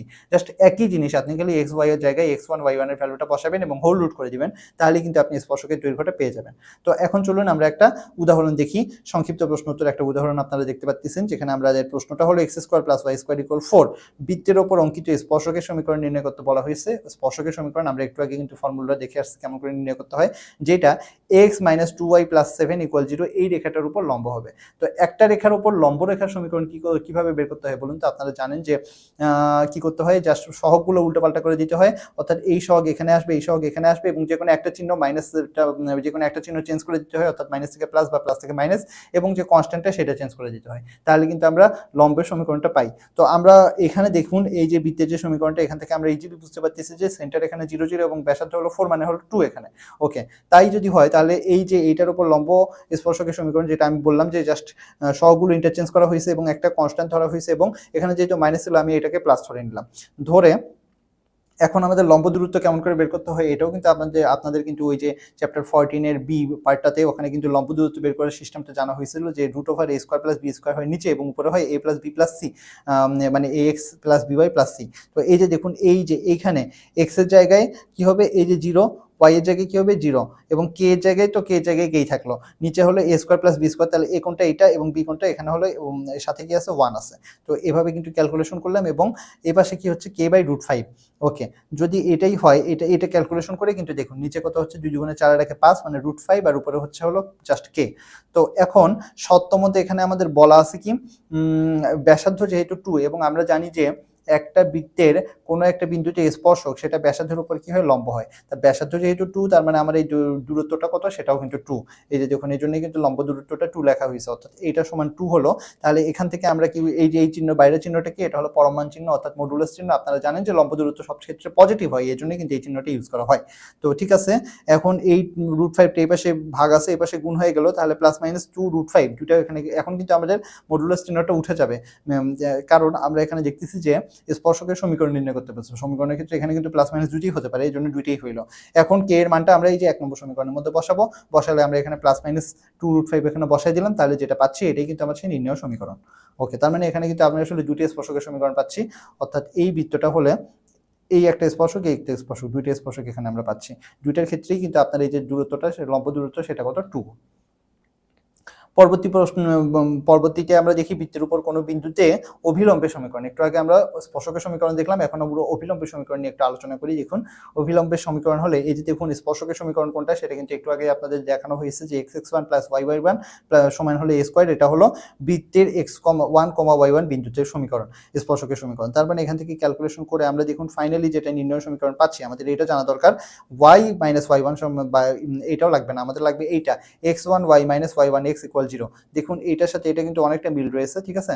এইভাবে আপনারা মিল দেখে দেখে পড়বেন। দেখুন y এর সাথে এখানে আছে y1 আর এখানে আছে y এর সাথে x1, জাস্ট সহগুলো ইন্টারচেঞ্জ করা হয়েছে এবং একটা চিহ্ন মাইনাস হয়ে গেছে, যেহেতু স্পর্শক এবং অভিলম্ব একটা আরেকটার উপর লম্ব এবং আপনারা জানেন যে লম্ব রেখার সমীকরণ কেমন করে বের করতে হয়, সেভাবে কিন্তু এটা আসছে। তো এখন অনুরূপভাবে কিন্তু আমরা এই বৃত্ত যদি এই বৃত্তের x1, y1 বিন্দুতে অভিলম্বের সমীকরণ কিভাবে হয় সেটাও কিন্তু আমরা এখানে দেখতে পাচ্ছি। ওকে, তাহলে আশা করি আপনারা সবকিছু নোট করে ফেলতেছেন। নোট করে ফেললে তাহলে আমরা পরবর্তীতে আমরা যাই একটি বৃত্ত এবং একটা সরলরেখা বা বৃত্তের ছেদ বিন্দু দিয়ে যাই, এরূপ বৃত্তের সমীকরণ কেমন করে আমরা বের করব। একটা বৃত্ত এবং একটা সরলরেখা বা একটা বৃত্ত যেটাই হোক সেটা ছেদ বিন্দু দিয়ে যায়, এরকম একটা সমীকরণ আমাদের বের করতে হবে। তো হলে আমাদের বৃত্তের সমীকরণ এখানে দেখুন দুইটা দেয়া আছে, দিয়ে আমরা যদি ক্যালকুলেশন করি ফাইনালি আমরা দেখি যে f × x y plus kg × x y = 0। এটি হলো বৃত্তের সকল সূত্র সদ্ধ করে এখানে একটি বৃত্ত s = 0 এবং সরলরেখা l = 0 এর ছেদবিন্দুগামী বৃত্তের সমীকরণ হবে কি, তাহলে s + kl = 0, s + kl = 0, ঠিক আছে। যদি বৃত্তটা s = 0 এবং সরলরেখা l = যদি 0 হয় তাহলে খুবই কিন্তু ইজি, জাস্ট এখানে আমাদের এখান থেকে k এর ভ্যালুটা বের করতে হবে জাস্ট। তাহলে কিন্তু আমি মানে আপনার যদি সমীকরণ দুইটা দেয়া থাকে তাহলে কিন্তু আপনার জাস্ট k এর ভ্যালুটা বের করতে হবে। তার জন্য আপনাকে জানতে হবে যে সেটা যে কোনো একটা বিন্দুগামী হওয়া লাগবে, তাহলে কিন্তু আপনি বের করতে পারবেন। তো s1 = 0 এবং s2 = 0 দুইটা বৃত্ত যদি হয় সেক্ষেত্রে আমরা s1 + k s2 = 0।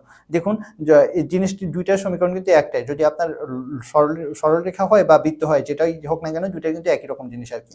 ওকে, তাহলে এই যে দেখুন সেখানে জিনিসটা কিন্তু একটু সুন্দর মতো এখানে বলা রয়েছে। দেখুন x - x1 x - x2 y - y1 y - y2 তারপরে k ইনটু এই যে দেখুন ক্যালকুলেশন করে এখানে এই যে এই সমীকরণটা আপনাদের জানা লাগবে। তো এত বড় সমীকরণ আপনাদের বেশি একটা ইম্পর্টেন্টও না, বিকজ এগুলো থেকে পরীক্ষায় প্রশ্ন আসার সম্ভাবনা কিন্তু অনেকটা কম। তো এখন যদি তিনটা বিন্দুগামী হয় এরকম কোনো বৃত্তের সমীকরণ হয় তাহলে সেটা কিন্তু এই যে বিশাল বড় একটা সমীকরণ দেখতেছেন, সমীকরণগুলো আপনারা দেখে রাখবেন এবং এটাকে আর খলিফা বা আজিজুর রহমান খলিফার নিয়ম বলা হয় এবং এটা কিন্তু বাংলাদেশের একজন আবিষ্কার বের করছে, সেটা হলো আর খলিফা, এজন্যই কিন্তু এটাকে আর খলিফা সমীকরণ বলা হয়। তো সমীকরণটা বড় হলেও সমীকরণটা কিন্তু দেখতে অনেক বড় হলেও সমীকরণটা পড়া কিন্তু সহজ আছে। তো এখন আমরা দুটো বৃত্তের সাধারণ জ্যায়ের সমীকরণ দেখব। তো জ্যায় আপনারা জানেন যে একটা বৃত্তের পরিধি দুইটা বিন্দুর সংযোগ রেখা। তো এই যে এই বৃত্ত এবং এই বৃত্ত এই দুটার মধ্যে কিন্তু এই জ্যাটা কমন আছে। তো সেই ক্ষেত্রে আমরা কেমন করে, এবং জ্যাকে আমরা কিন্তু কোয়ার্টারে ইংলিশে বলি। দেখুন কেমন করে হচ্ছে যে এই এত বড় সমীকরণটাকে আমি s1 = 0 এবং s2 = 0 এভাবে আমি বললে তারপরে দেখুন ক্যালকুলেশন করে আমরা এই যে এটা পাচ্ছি 2 × g1 - g2 × x + 2 × f1 - f2 × y + c1 - c2 = 0 এই সরলরেখার উপর অবস্থিত। তাহলে সাধারণ জ্যায়ের সমীকরণ কি হচ্ছে, s1 - s2 = 0 বা সেটা হলো 2 × g1 - g2 × x + 2 × f1 - f2 × y + c1 - c2 = 0। ওকে, তাহলে এখন আমরা প্রয়োজনীয় সূত্রাবলীগুলো একটু দেখে নেই, এরপরে কিন্তু আমরা ম্যারাথন ম্যাথে চলে যাব, যেখানে আমরা আপনারা জানেন আমাদের ম্যাথের সেগমেন্টে এমনভাবেই করা হয় যেন যেগুলো আপনার অনেক আগে বিভিন্ন সময় পরীক্ষায় এসেছে এবং পরীক্ষায় আসার মতো সেগুলো নিয়েই করা হয়। তো প্রয়োজনীয় সূত্রাবলীগুলো আপনারা এক নজরে একটু দেখে নেন। এই যে সবগুলো সূত্র আমি আশা করবো যে আপনারা সূত্রগুলো খাতায় অলরেডি নোট করে ফেলতেছেন এবং জাস্ট ভিডিওটা পজ করে নিয়ে আপনি কিন্তু এখন সুন্দর মতো সূত্রগুলো এখানে লিখে ফেলতে পারবেন। তো আপনি সবগুলো সূত্রগুলো এখানে নোট করে ফেলবেন এবং এর পাশাপাশি আপনি বই নিজে ঘেটে আরও যে সূত্রগুলো আছে যেগুলো আপনার জন্য ইজি মনে হবে, মানে যেগুলো আপনার মনে রাখার জন্য সুবিধা হবে, এখানে পাশে যেমন আপনি কিন্তু সাইড নোট করে লিখতে পারেন যে এটা দ্বারা এটা বুঝেছি, এটা দ্বারা এটা বুঝেছি, এইভাবে তাহলে আপনার পরীক্ষার আগে কিন্তু আপনার জাস্ট রিভিশন দিতে খুব একটা সুবিধা হবে। এতক্ষণ আমরা যে থিওরিটিক্যাল পার্টটা কমপ্লিট করলাম ওইটার উপর ভিত্তি করে আমরা কিছু গাণিতিক সমস্যার সমাধান এখন দেখব। আপনারা জানেন যে আমাদের গাণিতিক সমস্যার সমাধান তিনটা ভাগে বিভক্ত থাকে আপনাদের প্রশ্নের মতোই, অতি সংক্ষিপ্ত, সংক্ষিপ্ত এবং রচনামূলক সেগমেন্টে। এবং ফাইনালি আমরা আপনাদের এই অধ্যায় থেকে গুরুত্বপূর্ণ কিছু প্রশ্ন নিয়ে একটা সাজেশন আপনাদের জন্য ফাইনালি দেব। তো আমাদের সাথেই থাকুন, আশা করি আপনারা চ্যাপ্টারটা খুব ভালো মতো আপনাদের আইডিয়া হয়ে যাবে। তো প্রথমে আমরা অতি সংক্ষিপ্ত প্রশ্নোত্তর সেগমেন্টে প্রথম প্রশ্নটা দেখি যে বৃত্তের সাধারণ সমীকরণ লেখো। আপনারা এটা ইজিলি জানেন যে বৃত্তের সাধারণ সমীকরণ হলো x² + y² + 2gx + 2fy + c = 0। এই ইকুয়েশনটা কিন্তু ভেরি ভেরি ইম্পর্টেন্ট, আপনাদের মনে রাখা উচিত, বিকজ এইটা জাস্ট আপনি এখন যে পড়াশোনা শেষ করে আপনার শেষ হয়ে যাবে তা না, আপনার লাইফে যে কোনো সময় বৃত্তের যে কোনো টাইপের ম্যাথ করতে হলে আপনাকে কিন্তু এই সমীকরণটা খুব ভালো মতো জানতে হবে। তো পরবর্তী প্রশ্নে আমরা দেখি এমন একটি বৃত্তের সমীকরণ লেখো যা মূল বিন্দু দিয়ে অতিক্রম করে। তো আমরা জানি মূল বিন্দুগামী বৃত্তের সমীকরণ আমরা হলো x square plus Y square সমান হলো এ স্কোয়ার, অথবা আমরা যদি এটাকে বৃত্তের যে সাধারণ সমীকরণ সেই হিসেবে লিখি তাহলে আমরা জানি যে সি ইকুয়াল যখন 0 হয় তখনই সেটা মূল বিন্দুগামী হয়। তাহলে দেখুন এই যে সেম আগের ইকুয়েশনটাই আছে, জাস্ট এখানে আমরা সিটা রাখতেছি না, বিকজ সি ইকুয়াল এখানে 0। নেক্সট প্রশ্নে আমরা দেখি যে কোনো সমীকরণ বৃত্ত হওয়ার সত্য লিখো। তো সত্যগুলো হলো সমীকরণটা একটা দ্বিঘাত সমীকরণ হবে। আপনারা এখানে দেখতেছেন যে এটা সর্বোচ্চ পাওয়ার এখানে দেখতেছেন আপনারা 2, এর জন্য এটা একটা দ্বিঘাত সমীকরণ। এটা এছাড়া এক্স স্কোয়ার এবং ওয়াই স্কোয়ারের সহগ দেখুন সমান, দুইটাতেই কিন্তু 1 করে আছে, অর্থাৎ 1 বা 2 বা 3 আপনি যদি সাধারণ সমীকরণে আনতে চান তাহলে এটা অবশ্যই মানে বৃত্তের সমীকরণ হতে হলে সেটা এক্স স্কোয়ার এবং ওয়াই স্কোয়ারের সহগটা সেম হতে হবে। আবার এক্স ওয়াই সমন্বিত কোনো পদ থাকবে না, অর্থাৎ এক্স ওয়াই এর সহগ 0। দেখুন এখানে জি এক্স বা এফ ওয়াই এরকম আছে, বাট এক্স ওয়াই বলতে কোনো পদ কিন্তু নাই। তো আরো কিছু শর্ত রয়েছে, আমরা জাস্ট এই 3-4টা শর্ত দিয়েছি, এর বাইরে আপনাদের আরো বিভিন্ন শর্ত রয়েছে, ওগুলো আপনারা ইচ্ছে করলে লিখতে পারেন। জাস্ট যে কয়টা আপনার মাথায় আসবে সেই কয়টা আপনি লিখে দিবেন। চেষ্টা করবেন 5 থেকে 6টা লিখে ফেলতে, তাহলে আপনাদের জন্য এটা একটা বেনিফিট হবে। ওকে, তো নেক্সট প্রশ্নে আমরা দেখি যে আপনারা দেখতেই পাচ্ছেন যে x square plus Y square plus 2gx plus 2fy plus C equal 0, এটা একটা বৃত্তের সাধারণ সমীকরণ। তো এই বৃত্তের কেন্দ্র এবং ব্যাসার্ধ কত সেটা বের করতে বলছে। তো আমরা জানি যে কেন্দ্র হলো -g, -f এবং ব্যাসার্ধ হলো √g² plus f² minus c। তো ভেরি ভেরি ইম্পর্টেন্ট, বিকজ এই যে পার্টগুলো এগুলো যদি আপনাদের জানা না থাকে, এগুলো কিন্তু থিওরিটিক্যাল পার্ট, এগুলো জানা না থাকলে কিন্তু ম্যাথ করতে গেলে আপনাদের সমস্যা হবে। তো অবশ্যই এগুলো মানে মুখস্থ করে ফেলবেন। মানে ম্যাথ জিনিসটা আসলে মুখস্থের জিনিস না, আপনি ম্যাথ করার সময় বুঝে বুঝে করবেন, বাট ম্যাথের যে ফর্মুলাগুলো আছে সেগুলো কিন্তু আপনার মাথায় মুখস্থই রাখতে হবে, ঠিক আছে?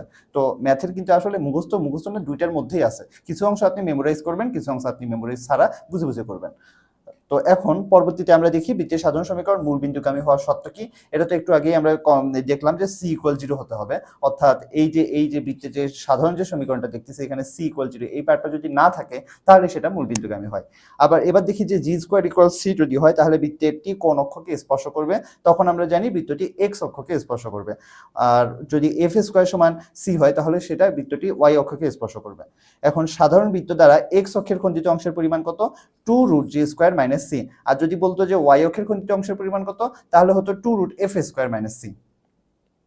তো এখন আমরা দেখি x1, y1 এবং x2, y2 দুইটা বিন্দু আছে, বিন্দুদ্বয়ের সংযোজক সরলরেখাকে ব্যাস ধরে অঙ্কিত বৃত্তের সমীকরণ লেখো।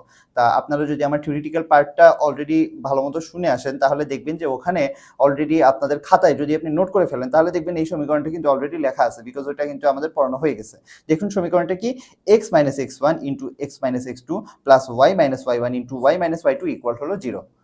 নেক্সট আমরা দেখি যে x square plus Y square plus 2gx plus 2fy equal 0, এই বৃত্তটি বিন্দু বৃত্ত হবে কি শর্তে, অর্থাৎ এটার ব্যাসার্ধতা কখন শূন্য হবে। তো আমরা জানি যে বৃত্তটির ব্যাসার্ধ শূন্য হবে কখন, যখন x square plus Y square plus 2gx plus 2fy equal 0 এই বৃত্তটা বিন্দু বৃত্ত হওয়ার শর্ত হলে বৃত্তটির ব্যাসার্ধ শূন্য হবে।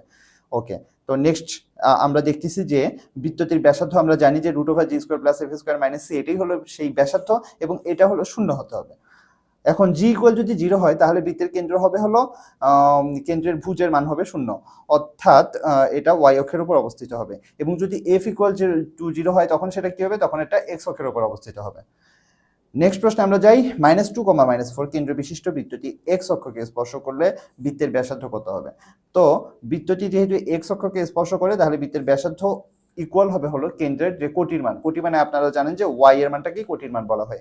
তো এখানে কোটির মানটা এখানে কি হবে, -4 হবে, কারণ এই যে দেখুন এখানে -4টাই কিন্তু এই যে কেন্দ্রটার কোটি। তো কেন্দ্রটার যে কোটি সেটাই কিন্তু আমার বৃত্তের ব্যাসার্ধের কোটির মানের সমান হবে। তো দেখুন এই যে 4 একক হয়ে গেল, কারণ এটা আমরা মডুলাস চিহ্ন দিয়েছি, কিন্তু কারণ আমরা জানি যে ব্যাসার্ধ এটা কখনো নেগেটিভ হয় না, এটা সবসময় পজিটিভ হবে। তো নেক্সট আমরা দেখি কেন্দ্র এবং ব্যাসার্ধ 5 বিশিষ্ট বৃত্তের সমীকরণ লেখো। এটা কিন্তু খুবই সহজ, আপনারা জানেন যে x minus h whole square plus এই যে x minus h whole square plus y minus k whole square সমান হলো a স্কোয়ার, যেখানে h এবং k হলো কেন্দ্র এবং a হলো ব্যাসার্ধ। তো এরপরে এটা ক্যালকুলেশন করবেন, করে বৃত্তের যে সাধারণ যে সমীকরণটা আছে সেটার মতো করে নিয়ে আসবেন, তাহলে কিন্তু আমার বৃত্তের সমীকরণটা হয়ে যাবে। নেক্সট প্রশ্নে আমরা যাই x square plus Y square plus 4x minus 5 equal 0 বৃত্তের কেন্দ্র কোন অক্ষের ওপর অবস্থিত।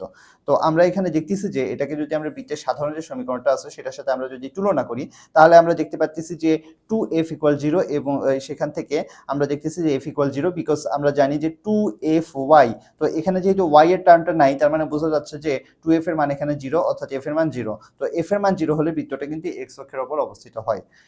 নেক্সটে আমরা দেখতেছি x square plus Y square minus 6x minus 8y equal 0 বৃত্তটির কেন্দ্র এবং ব্যাসার্ধ নির্ণয় করো। তো আপনারা জানেন যে বৃত্তের কেন্দ্র হলো কি minus G comma minus F এবং ব্যাসার্ধ হলো রুট ওভার জি square plus F square minus C. এটা দ্বারা কিন্তু আপনারা করে ফেলবেন জিনিসটা, দেখুন এই যে চলে আসছে। তো হইল নেক্সট প্রশ্নে আমরা যাই যে 4x plus 3y minus 3 equal 0 এই রেখাটি -2 3 কেন্দ্র 4 ব্যাসার্ধ বিশিষ্ট বৃত্তের একটি স্পর্শক। তো স্পর্শক যদি হয় এখানে কেন্দ্রটা দেয়া আছে এবং ব্যাসার্ধটা দেয়া আছে, তো প্রদত্ত রেখাটা আমরা লিখে নিলাম কি কি আছে। এখন লম্ব দূরত্ব কি হবে বলুন তো, কারণ আমরা কেন লম্ব দূরত্ব বের করতেছি বলুন তো, কারণ আমরা জানি যে এই যে একটা বৃত্তের উপর একটা ট্যানজেন্ট বা স্পর্শক সবসময় ব্যাসার্ধের উপর লম্ব হয়। তো সেখান থেকেই কিন্তু আমরা এখানে ব্যাসার্ধ যেহেতু পাচ্ছি, ব্যাসার্ধটা হবে কি এই যে এই ট্যানজেন্টের উপর লম্ব। তো এখন দেখুন, চিন্তা করে দেখুন যে এই বিন্দু থেকে এই যে কেন্দ্র থেকে শুরু করে আপনি ব্যাসার্ধের উপর যদি লম্ব যেটা হয় সেই যে লম্ব যে দূরত্বটা সেটা বের করার সব অপশন আপনারা জানেন যে root over A square plus B square, এটা হয় নিচে এবং উপরে হয় কি A X one plus B Y one plus C, এবং এটা একটা মডুলাসের ভিতর থাকে বিকজ আপনারা জানেন যে দূরত্ব সবসময় পজিটিভ হয়, এই জন্য অবশ্যই আমাদের পজিটিভ মানটা নিতে হবে। তাহলে দেখুন লম্ব দূরত্ব আমরা এখান থেকে বের করতেছি সেই ইকুয়েশনটা দ্বারা। ফাইনালি আমরা পাইলাম এখানে 4, যেটা হলো বৃত্তের ব্যাসার্ধ। এই যে দেখুন বৃত্তের ব্যাসার্ধ, তার মানে যেহেতু বৃত্তের ব্যাসার্ধ এবং লম্ব দূরত্বটা সমান হয়েছে তার মানে আমরা বলতে পারি যে এটা একটা স্পর্শক, বিকজ স্পর্শকই সবসময় বৃত্তের ব্যাসার্ধের সাথে লম্বভাবে অবস্থান করে।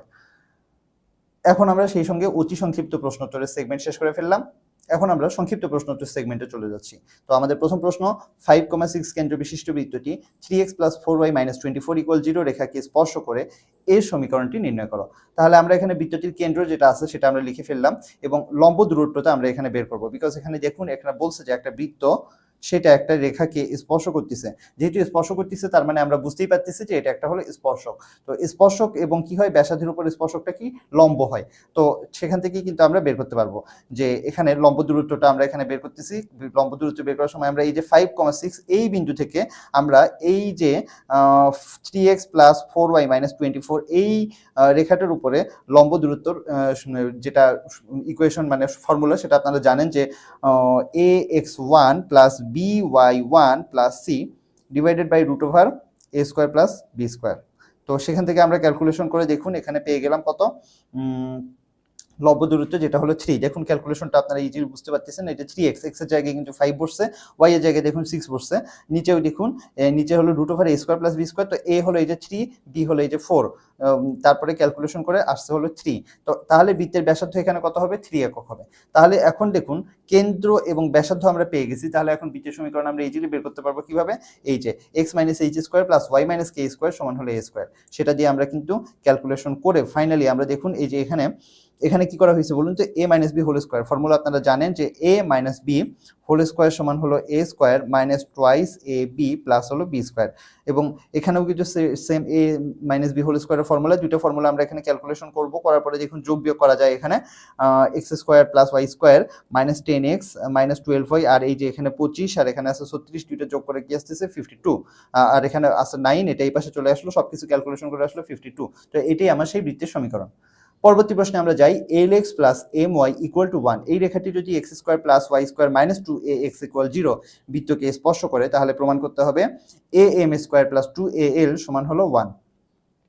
তাহলে আমরা প্রথমেই বৃত্তের যে সমীকরণটা দেওয়া আছে সেটা আমরা লিখলাম, লেখার পরে আমরা সেখান থেকে কি করব, কেন্দ্রটার ভ্যালুটা আমরা বের করে ফেলতেছি। দেখুন এই যে এখান থেকে আমরা ইজিলি বুঝতে পারতেছি যে যেহেতু এখানে y এর টার্মটা নাই, আমরা জানি যে 2fy, তো এখানে তার মানে আমরা f ইকুয়াল 0 বলতে পারতেছি, এবং এখানে এই যে এই টার্মটা কি হবে, এই টার্মটা হলো 2gx। দেখুন 2gx সমান এটা করে ফেলছি, তাহলে এই যে x আর x যদি আমি সেম ধরি তাহলে x এর সহগ এখানে 2g এবং এখানে হলো -2a, এই যে দেখেন সেখান থেকে আমরা g এর ভ্যালুটা পাইলাম। তাহলে সেখান থেকে আমরা কি পাবো, সেন্টার যেটা সেটার আমরা যে স্থানাঙ্কটা সেটা আমরা পেয়ে গেলাম। সেন্টারের স্থানাঙ্ক আমরা কি পেলাম তাহলে দেখুন a,0। তো সেন্টারের আমরা যদি পাই, এখন দেখুন এই রেখাটি বলছে যে এই বৃত্তটাকে স্পর্শ করে, তার যেহেতু স্পর্শ করে তাহলে অবশ্যই এটা কি হবে, এখানে আমরা লম্বটা পেয়ে যাব। দেখুন √g² + f² - c সমান হলো আমরা এখানে লম্বটা পেয়ে যাচ্ছি। তো লম্বটা যদি আমরা পাই তাহলে আমরা এখন কি পাবো, বৃত্তের কেন্দ্র হতে এই যে রেখার উপর যে লম্ব দূরত্বটা আমরা কেন বের করতেছি আপনারা বুঝতেই পারতেছেন যে যেহেতু স্পর্শ করছে তার মানে এটা স্পর্শক, তার মানে এটা বৃত্তের কেন্দ্র থেকে এটা হবে লম্ব। তো এই জন্য আমরা লম্ব দূরত্বটা বের করলাম। লম্ব দূরত্বের ইকুয়েশন আপনারা অলরেডি জানেন যে ax1 + by1 + c divided by √a² + b² এর মডুলাস। তা সেখান থেকে দেখুন সেইটা হবে কি, সেটা হবে হলো ব্যাসার্ধের সমান, ঠিক আছে। এই যে ব্যাসার্ধের সমান, এই জন্য ব্যাসার্ধের সমান a লিখলাম, ঠিক আছে। তা লেখার পরে এই যে দেখুন এইটা আর এটা হলো সমান দেখলাম, সমান লিখে এখানে আমরা এখন ক্যালকুলেশন করব কিভাবে, এখানে হলো আমরা হোল স্কয়ার করে দিব, তাহলে এই √টা চলে যাবে। তো হোল স্কয়ার করে √টা চলে গেল। এরপরে আমরা এখানে কি করতে পারি, বজ্র গুণন করে ফেলবো। বজ্র গুণন করে আপনারা দেখতেই পাচ্ছেন যে a² l² + a² m² হচ্ছে এখানে, আর এই পাশে কি হচ্ছে, এই যে হোল স্কয়ারের ফর্মুলাটা পড়লো, পড়ার পরে এখন আমরা এক পাশে নিয়ে এসে কাটাকাটি করে ফাইনালি আমরা দেখুন কি হচ্ছে, এই যে a² m² + 2al = 1 হচ্ছে, ঠিক আছে। তো এই যে কেন হচ্ছে দেখুন, এই যে এই দুইটা কিন্তু কাটাকাটি যাচ্ছে এবং ফাইনালি এটা আসলো, এবং এটাই কিন্তু আমাদের এখানে প্রমাণ করতে বলা হয়েছিল। তাহলে আমাদের এখানে কিন্তু প্রমাণ করা কমপ্লিট। তো নেক্সট প্রশ্নে আমরা যাই। একটি বৃত্তের সমীকরণ নির্ণয় করতে বলছে যার কেন্দ্র 4,5 বিন্দুতে এবং তা অন্য একটি বৃত্তের কেন্দ্র দিয়ে যায়। এমন একটা বৃত্তের সমীকরণ আপনাকে নির্ণয় করতে বলছে যা এই যে একটা বৃত্ত রয়েছে, এই বৃত্তটার যে কেন্দ্র সেটা দিয়ে যাবে এবং 4,5 একটা বিন্দু আছে সেই বিন্দুটা তারা যাবে, এরকম একটা এই বৃত্তের সমীকরণটা আমাকে বের করতে হবে। আর এই বৃত্তের সমীকরণ আপনার এই যে এখানে দেয়া আছে। তো চলুন এটা আমরা প্রথমে, আমাদের যেহেতু কেন্দ্র দেয়া আছে তো আমরা কেন্দ্র এখানে পেয়ে গেলাম। এখন দেখুন এই বৃত্তটা যে আপনার কি বলে, এই বৃত্তটা থেকে আমি যদি সেন্টারটা বের করে ফেলতে পারি তাহলে এই সেন্টার এবং এই সেন্টারের মধ্যে যে দূরত্বটা হবে সেটাই কিন্তু হবে আমার ব্যাসার্ধ। তো ব্যাসার্ধ যদি আমি পেয়ে যাই তাহলে কেন্দ্র এবং ব্যাসার্ধ দুটোই যদি আমরা পেয়ে যাই তাহলে আমরা খুব ইজিলি কিন্তু x - h² + y - k² সমান a² দ্বারা বৃত্তের সমীকরণটা বের করে ফেলতে পারবো। তাহলে ঠিক আছে, আমরা তাই করতেছি। দেখুন আগের যে বৃত্তটা যেটা আপনার ইকুয়েশন দেয়া আছে সেখান থেকে আমরা জানি যে -g এবং -f হলো আমার কেন্দ্রের স্থানাঙ্ক। তাহলে সেখান থেকে আমি দেখুন -g এবং -f থেকে আমি কিন্তু কেন্দ্রের স্থানাঙ্কটা পেয়ে গেলাম। তো কেন্দ্রের স্থানাঙ্ক যদি আমি পাই, এটা হবে -g এবং -f। কেন্দ্রের স্থানাঙ্ক আমি যদি পাই তাহলে এখন কি করব, ব্যাসার্ধের সমীকরণটা বের করে ফেলতে পারবো। দুইটা কেন্দ্রের মধ্যে যে দূরত্ব সেটাই হলো আমার ব্যাসার্ধ। তো দেখুন এই যে এই কথাটা আমি এখানে সুন্দরভাবে লিখে দিয়েছি, আপনারাও খাতায় লিখে দিবেন তাহলে কিন্তু জিনিসটা আরো ক্লিয়ার হবে। তো ঠিক আছে, লিখলাম, লেখার পরে ব্যাসার্ধ মানে দূরত্বটা কেমন করে বের করব, আপনারা জানেন যে দুইটা পয়েন্টের মধ্যে দূরত্ব, এটা কিন্তু আপনাদের চ্যাপ্টার 14 এর ক এবং 14 এর খ এই দুইটা চ্যাপ্টারের মধ্যে কিন্তু আপনাদের, এবং তার আগের চ্যাপ্টার 13 এগুলোর মধ্যে কিন্তু এই ইকুয়েশনটা ছিল, মানে ফর্মুলাটা ছিল যে x1 - x2 হোল স্কয়ার যোগ y1 - y2 whole স্কয়ারের whole root. এটা হলো আপনার দুইটা বিন্দুর মধ্যে দূরত্ব। বিন্দু দুইটা কি x1, y1 এবং x2, y2 দুইটা বিন্দু হলে। তো সেই ইকুয়েশনটাই আমরা এখানে ইউজ করতেছি। ইউজ করার পরে ক্যালকুলেশন দেখুন, এই যে একটা হলো 4 - +2, দেখুন 4 + 2 হোল স্কয়ার যোগ 5 - 3 হোল স্কয়ার। ক্যালকুলেশন করে কত আসলো 40, √40। এটা কিন্তু জাস্ট আপনার ক্যালকুলেটরে চাপলেই কিন্তু হয়ে যাচ্ছে। তো ব্যাসার্ধ আমরা পেয়ে গেলাম √40 এবং আমরা কেন্দ্রের স্থানাঙ্কও পেয়ে গেলাম। এখন আমরা কি ইউজ করব, x - h² + y - k² সমান a², ওই ফর্মুলাটাই আমরা ইউজ করলাম। দেখুন ইউজ করলে ক্যালকুলেশন করার পরে আমরা কিন্তু বৃত্তের যে সমীকরণটা সেটা পেয়ে গেলাম। তো নেক্সট প্রশ্নে আমরা যাই। x² + y² = 144 এই বৃত্তের একটা জ্যায়ের সমীকরণ নির্ণয় করতে বলছে যার মধ্যবিন্দু 4, -6 বিন্দুতে অবস্থিত। তাহলে চলুন আমরা প্রথমে বৃত্তটা থেকে কিন্তু আমরা ইজিলি বুঝতে পারতেছি যে এর কেন্দ্র হলো 0, 0 এবং ব্যাসার্ধ কত, ব্যাসার্ধ হবে হলো 12। এটাও কিন্তু আপনি ইজিলি বুঝতে পারতেছেন, বিকজ এই যে a² 12² সমান কিন্তু 144 হয়। ওকে, আপনারা ক্যালকুলেটরের মধ্যে এইভাবে √144 দিবেন তাহলেই দেখবেন যে 12 চলে আসলো, +-12 আসবে। তো আমরা জানি যে ব্যাসার্ধ সবসময় পজিটিভ হয়, এজন্য আমরা ওখানে 12টা নিলাম। তো এখন বৃত্ত যেটা বলছে যে জ্যায়ের সমীকরণ, যেটার মধ্যবিন্দুটা 4 এবং -6, তাহলে আমরা সেটা লিখে নিলাম। অতএব বৃত্তটির জ্যা হবে এই বিন্দুগামী, তাই না? যেহেতু মধ্যবিন্দুটাও কিন্তু আপনার জ্যায়ের মধ্যেই পড়ে, তাই না? এই যে জ্যা যেটা সেটার মধ্যবিন্দু হলো 4, -6, তার মানে কি জ্যা যেটা সেটার সমীকরণটা হবে এই বিন্দুগামী। তার জ্যায়ের সমীকরণটাই আমাকে বের করতে বলছে। তো ঠিক আছে, আমরা তাহলে বৃত্তের সমীকরণ আমরা জানি যে একটা রেখা যদি একটা নির্দিষ্ট বিন্দু দ্বারা যায় সেই রেখাটা বের করার, সেই রেখার সমীকরণ বের করার সিস্টেম হলো y - y1 সমান হলো m × x - x1 যদি এটা কি হয় x1 y1 বিন্দু দ্বারা যায়। তাহলে সেই ইকুয়েশনটা আমরা এখানে ফেললাম। এখন আমরা দেখুন আমাদের জাস্ট এম এর ভ্যালুটা বের করা দরকার, তাহলে কিন্তু আমাদের এটা কমপ্লিট। তো এম এর ভ্যালুটা বের করার জন্য আমরা কি করব, এই যে দেখুন বৃত্তের কেন্দ্র 0,0 আর হলো আরেকটা বিন্দু আমরা দেখতেছি জ্যা এর মধ্যবিন্দু। তো এই দুইটা দ্বারা এই যে দেখুন যদি আপনি কল্পনা করেন এই হলো বৃত্তটা এবং এই ছিল সেই জ্যাটা যার মধ্যবিন্দু ছিল 4,-6 এবং আমরা হলো বৃত্তের কেন্দ্র পাচ্ছি এইটা। তাহলে বৃত্তের কেন্দ্র এবং জ্যায়ের যে মধ্যবিন্দু সেটা কিন্তু সবসময় লম্ব হয়, ঠিক আছে। তার সেখান থেকে আমরা দেখুন বৃত্তের কেন্দ্র এবং এই বিন্দুগামী সরলরেখা সমীকরণটা আমরা দুই বিন্দুগামী সরলরেখা সমীকরণ কেমন করে বের করে x1 x-x1 divided by x1 - x2 equal হলো y - y1 divided by y1 - y2। এই যে দেখুন সমীকরণের মানে সরলরেখা সমীকরণের চ্যাপ্টার কিন্তু এখানে খুব কাজে লাগতেছে। এই জন্য আমি আপনাদের বলছি আপনাদের যদি প্রবলেম এখনো থেকে থাকে চ্যাপ্টার 13 এবং চ্যাপ্টার 14 পয়েন্ট খ এই দুইটা চ্যাপ্টার খুব ভালো মতো আপনাদের মাথায় গেঁথে ফেলুন এখনই। তারপরে আর যদি বুঝতে অসুবিধা হয় আমাদের ভিডিওগুলো তো অলরেডি এখানে দেয়া আছে, আপনারা ওটা দেখে নেবেন একবার করে। তো এখন এই সরলরেখা সমীকরণটা আমরা সেটা এই যে এখানে যে ফর্মুলাটা লিখলাম এটা দ্বারা আমরা বের করে ফেললাম। দেখুন কত, y = -3/2x। তাহলে আমরা এই সরলরেখা সমীকরণ যদি পাই, এখন বলছে যে এটা হলো এটার উপর লম্ব হবে, তার লম্ব যেহেতু লম্ব না তো সমান্তরাল হবে, তার সমান্তরাল যেহেতু হবে তাহলে না সমান্তরাল না লম্ব হবে, তার লম্ব যেহেতু হবে তাহলে এই যে আমরা দেখুন আগেরটার ঢাল কত ছিল m এবং পরেরটার ঢাল হলো কত, এই যে -3/2, কারণ আমরা জানি যে y = mx। এই ইকুয়েশনের সাথে যদি আমরা খেয়াল করি তাহলে m এর এখানে ভ্যালু কত হচ্ছে -3/2। তা এখন যেহেতু লম্ব তাহলে কি হচ্ছে, লম্ব হলে আমরা জানি যে m1 মানে ঢাল দ্বয়ের গুণফল হলো কি হয়, ঢাল দ্বয়ের গুণফল হলো -1 হয়। এটাও কিন্তু আপনারা আগের চ্যাপ্টারটাই দেখে আসবেন। তো ঢাল দ্বয়ের গুণফল যেহেতু -1 হয়, এখানে এই যে দেখুন আমরা দুইটা যে ভ্যালু পাইলাম সেই ভ্যালু দুইটা বসালাম। এখন আমাদের এখান থেকে m এর ভ্যালুটা বের করা লাগবে। তো আমরা এখান থেকে ইজিলি m এর ভ্যালুটা ক্যালকুলেট করে ফেলতে পারবো। দেখুন মাইনাস এবং মাইনাস কাটা যাবে, এটা এই পাশে চলে গেলে 2/3 হয়ে গেল। তাহলে m এর ভ্যালু যদি পাই, আমি একটু আগে তো সমীকরণটা বের করে ফেলছিলাম, জাস্ট আমার m এর ভ্যালুটা দরকার ছিল। ওখানে যদি আমি এখন জ্যা এর ওখানে বসিয়ে দেই তাহলে কিন্তু আমার সমীকরণটা হয়ে গেল। এখন যেহেতু এটা একটা ভগ্নাংশটাকে আমরা একটু যদি সুন্দরভাবে সরল হিসেবে করে ফেলতে চাই তাহলে এটাকে 3 দ্বারা গুণ করতে হবে। 3 দ্বারা গুণ করলে দেখুন 3y + 318 = 2 × x, আবার দেখুন -4 × 8। তাহলে এটাই কিন্তু আমার সেই সমীকরণ। আবার দেখুন 18 আর এই 8টা যদি আমি এই পাশে নিয়ে যাই তাহলে 2x - 3y = 26। এটাই হলো সেই নির্ণেয় জ্যা এর সমীকরণ। তাহলে এখন আমরা নেক্সট প্রশ্নে যাই। x² + y² - 4x - 6y + c = 0। এই বৃত্তটি x অক্ষকে বলছে যে স্পর্শ করে, তখন c এর মান এবং স্পর্শবিন্দুর স্থানাঙ্ক নির্ণয় করতে বলছে। তো আমরা প্রথমে বৃত্তের যে সমীকরণ সেটা আমরা লিখে ফেললাম। লেখার পরে আমরা এখানে দেখুন g এবং f এর ভ্যালুটা আমরা বের করে ফেলতেছি, কারণ আমরা জানি যে -g এবং -f হলো আমার কেন্দ্রের স্থানাঙ্ক। তাহলে আমি কেন্দ্রের স্থানাঙ্ক এখান থেকে পেয়ে গেলাম। আশা করি আপনারা জিনিসটা বুঝতে পারতেছেন খুব ভালো মতো, বিকজ এই যে এইটা হলো দেখুন এটা হলো 2gx। সেখান থেকে দেখুন এই যে তাহলে 2g সমান কি হবে, -4 হবে। আবার এইটা কি, এটা হলো 2fy, তাহলে 2f সমান কি হবে, -6 হবে। দেখুন সেখান থেকে কিন্তু আমরা কেন্দ্রটা বের করে ফেললাম। তো কেন্দ্র যেহেতু আমরা বের করে ফেললাম, এখন ব্যাসার্ধটাও আমরা বের করতে পারি √g² + f² - c দ্বারা। কিন্তু এখানে দেখুন c এর ভ্যালুটা কিন্তু দেওয়া নাই, c এর ভ্যালুটাই কিন্তু আমাকে বের করতে হবে এবং বলছে যে বৃত্তটা x অক্ষকে স্পর্শ করে। এখান থেকে কিন্তু আমি একটা জিনিস পেয়ে যাই, সেটা হলো বৃত্তকে x অক্ষকে যদি স্পর্শ করে তাহলে বৃত্তের ব্যাসার্ধটা কেন্দ্রের যে কোটি অর্থাৎ y এর ভ্যালু যেটা সেটা সমান হবে। তো এখানে আমরা কেন্দ্রের কোটি দেখতেছি হলো 3, অর্থাৎ আমাদের এখানে বৃত্তের ব্যাসার্ধটা হবে হলো 3। তার মানে এই যে বৃত্তের ব্যাসার্ধ একটু আগে আমি বের করলাম √13 - c, এইটা ইকুয়াল হবে হলো 3। তো এটা ইকুয়াল আমরা যদি 3 লিখি, এখন হোল স্কয়ার করে দিব, হোল স্কয়ার করে যদি আমরা ক্যালকুলেশন করি তাহলে কিন্তু আমরা c এর ভ্যালুটা পেয়ে যাচ্ছি। তাহলে c এর মান আমরা পেয়ে গেলাম। এখন বৃত্তের সমীকরণে y = 0 এবং c = 4 আমরা বসালাম, বসানোর পরে আমরা কিন্তু জিনিসটা পেয়ে গেলাম। তো y = 0 কেন বসালাম, বিকজ আমরা জানি যে y = 0 হবে, কারণ হলো এটা x অক্ষকে স্পর্শ করতেছে।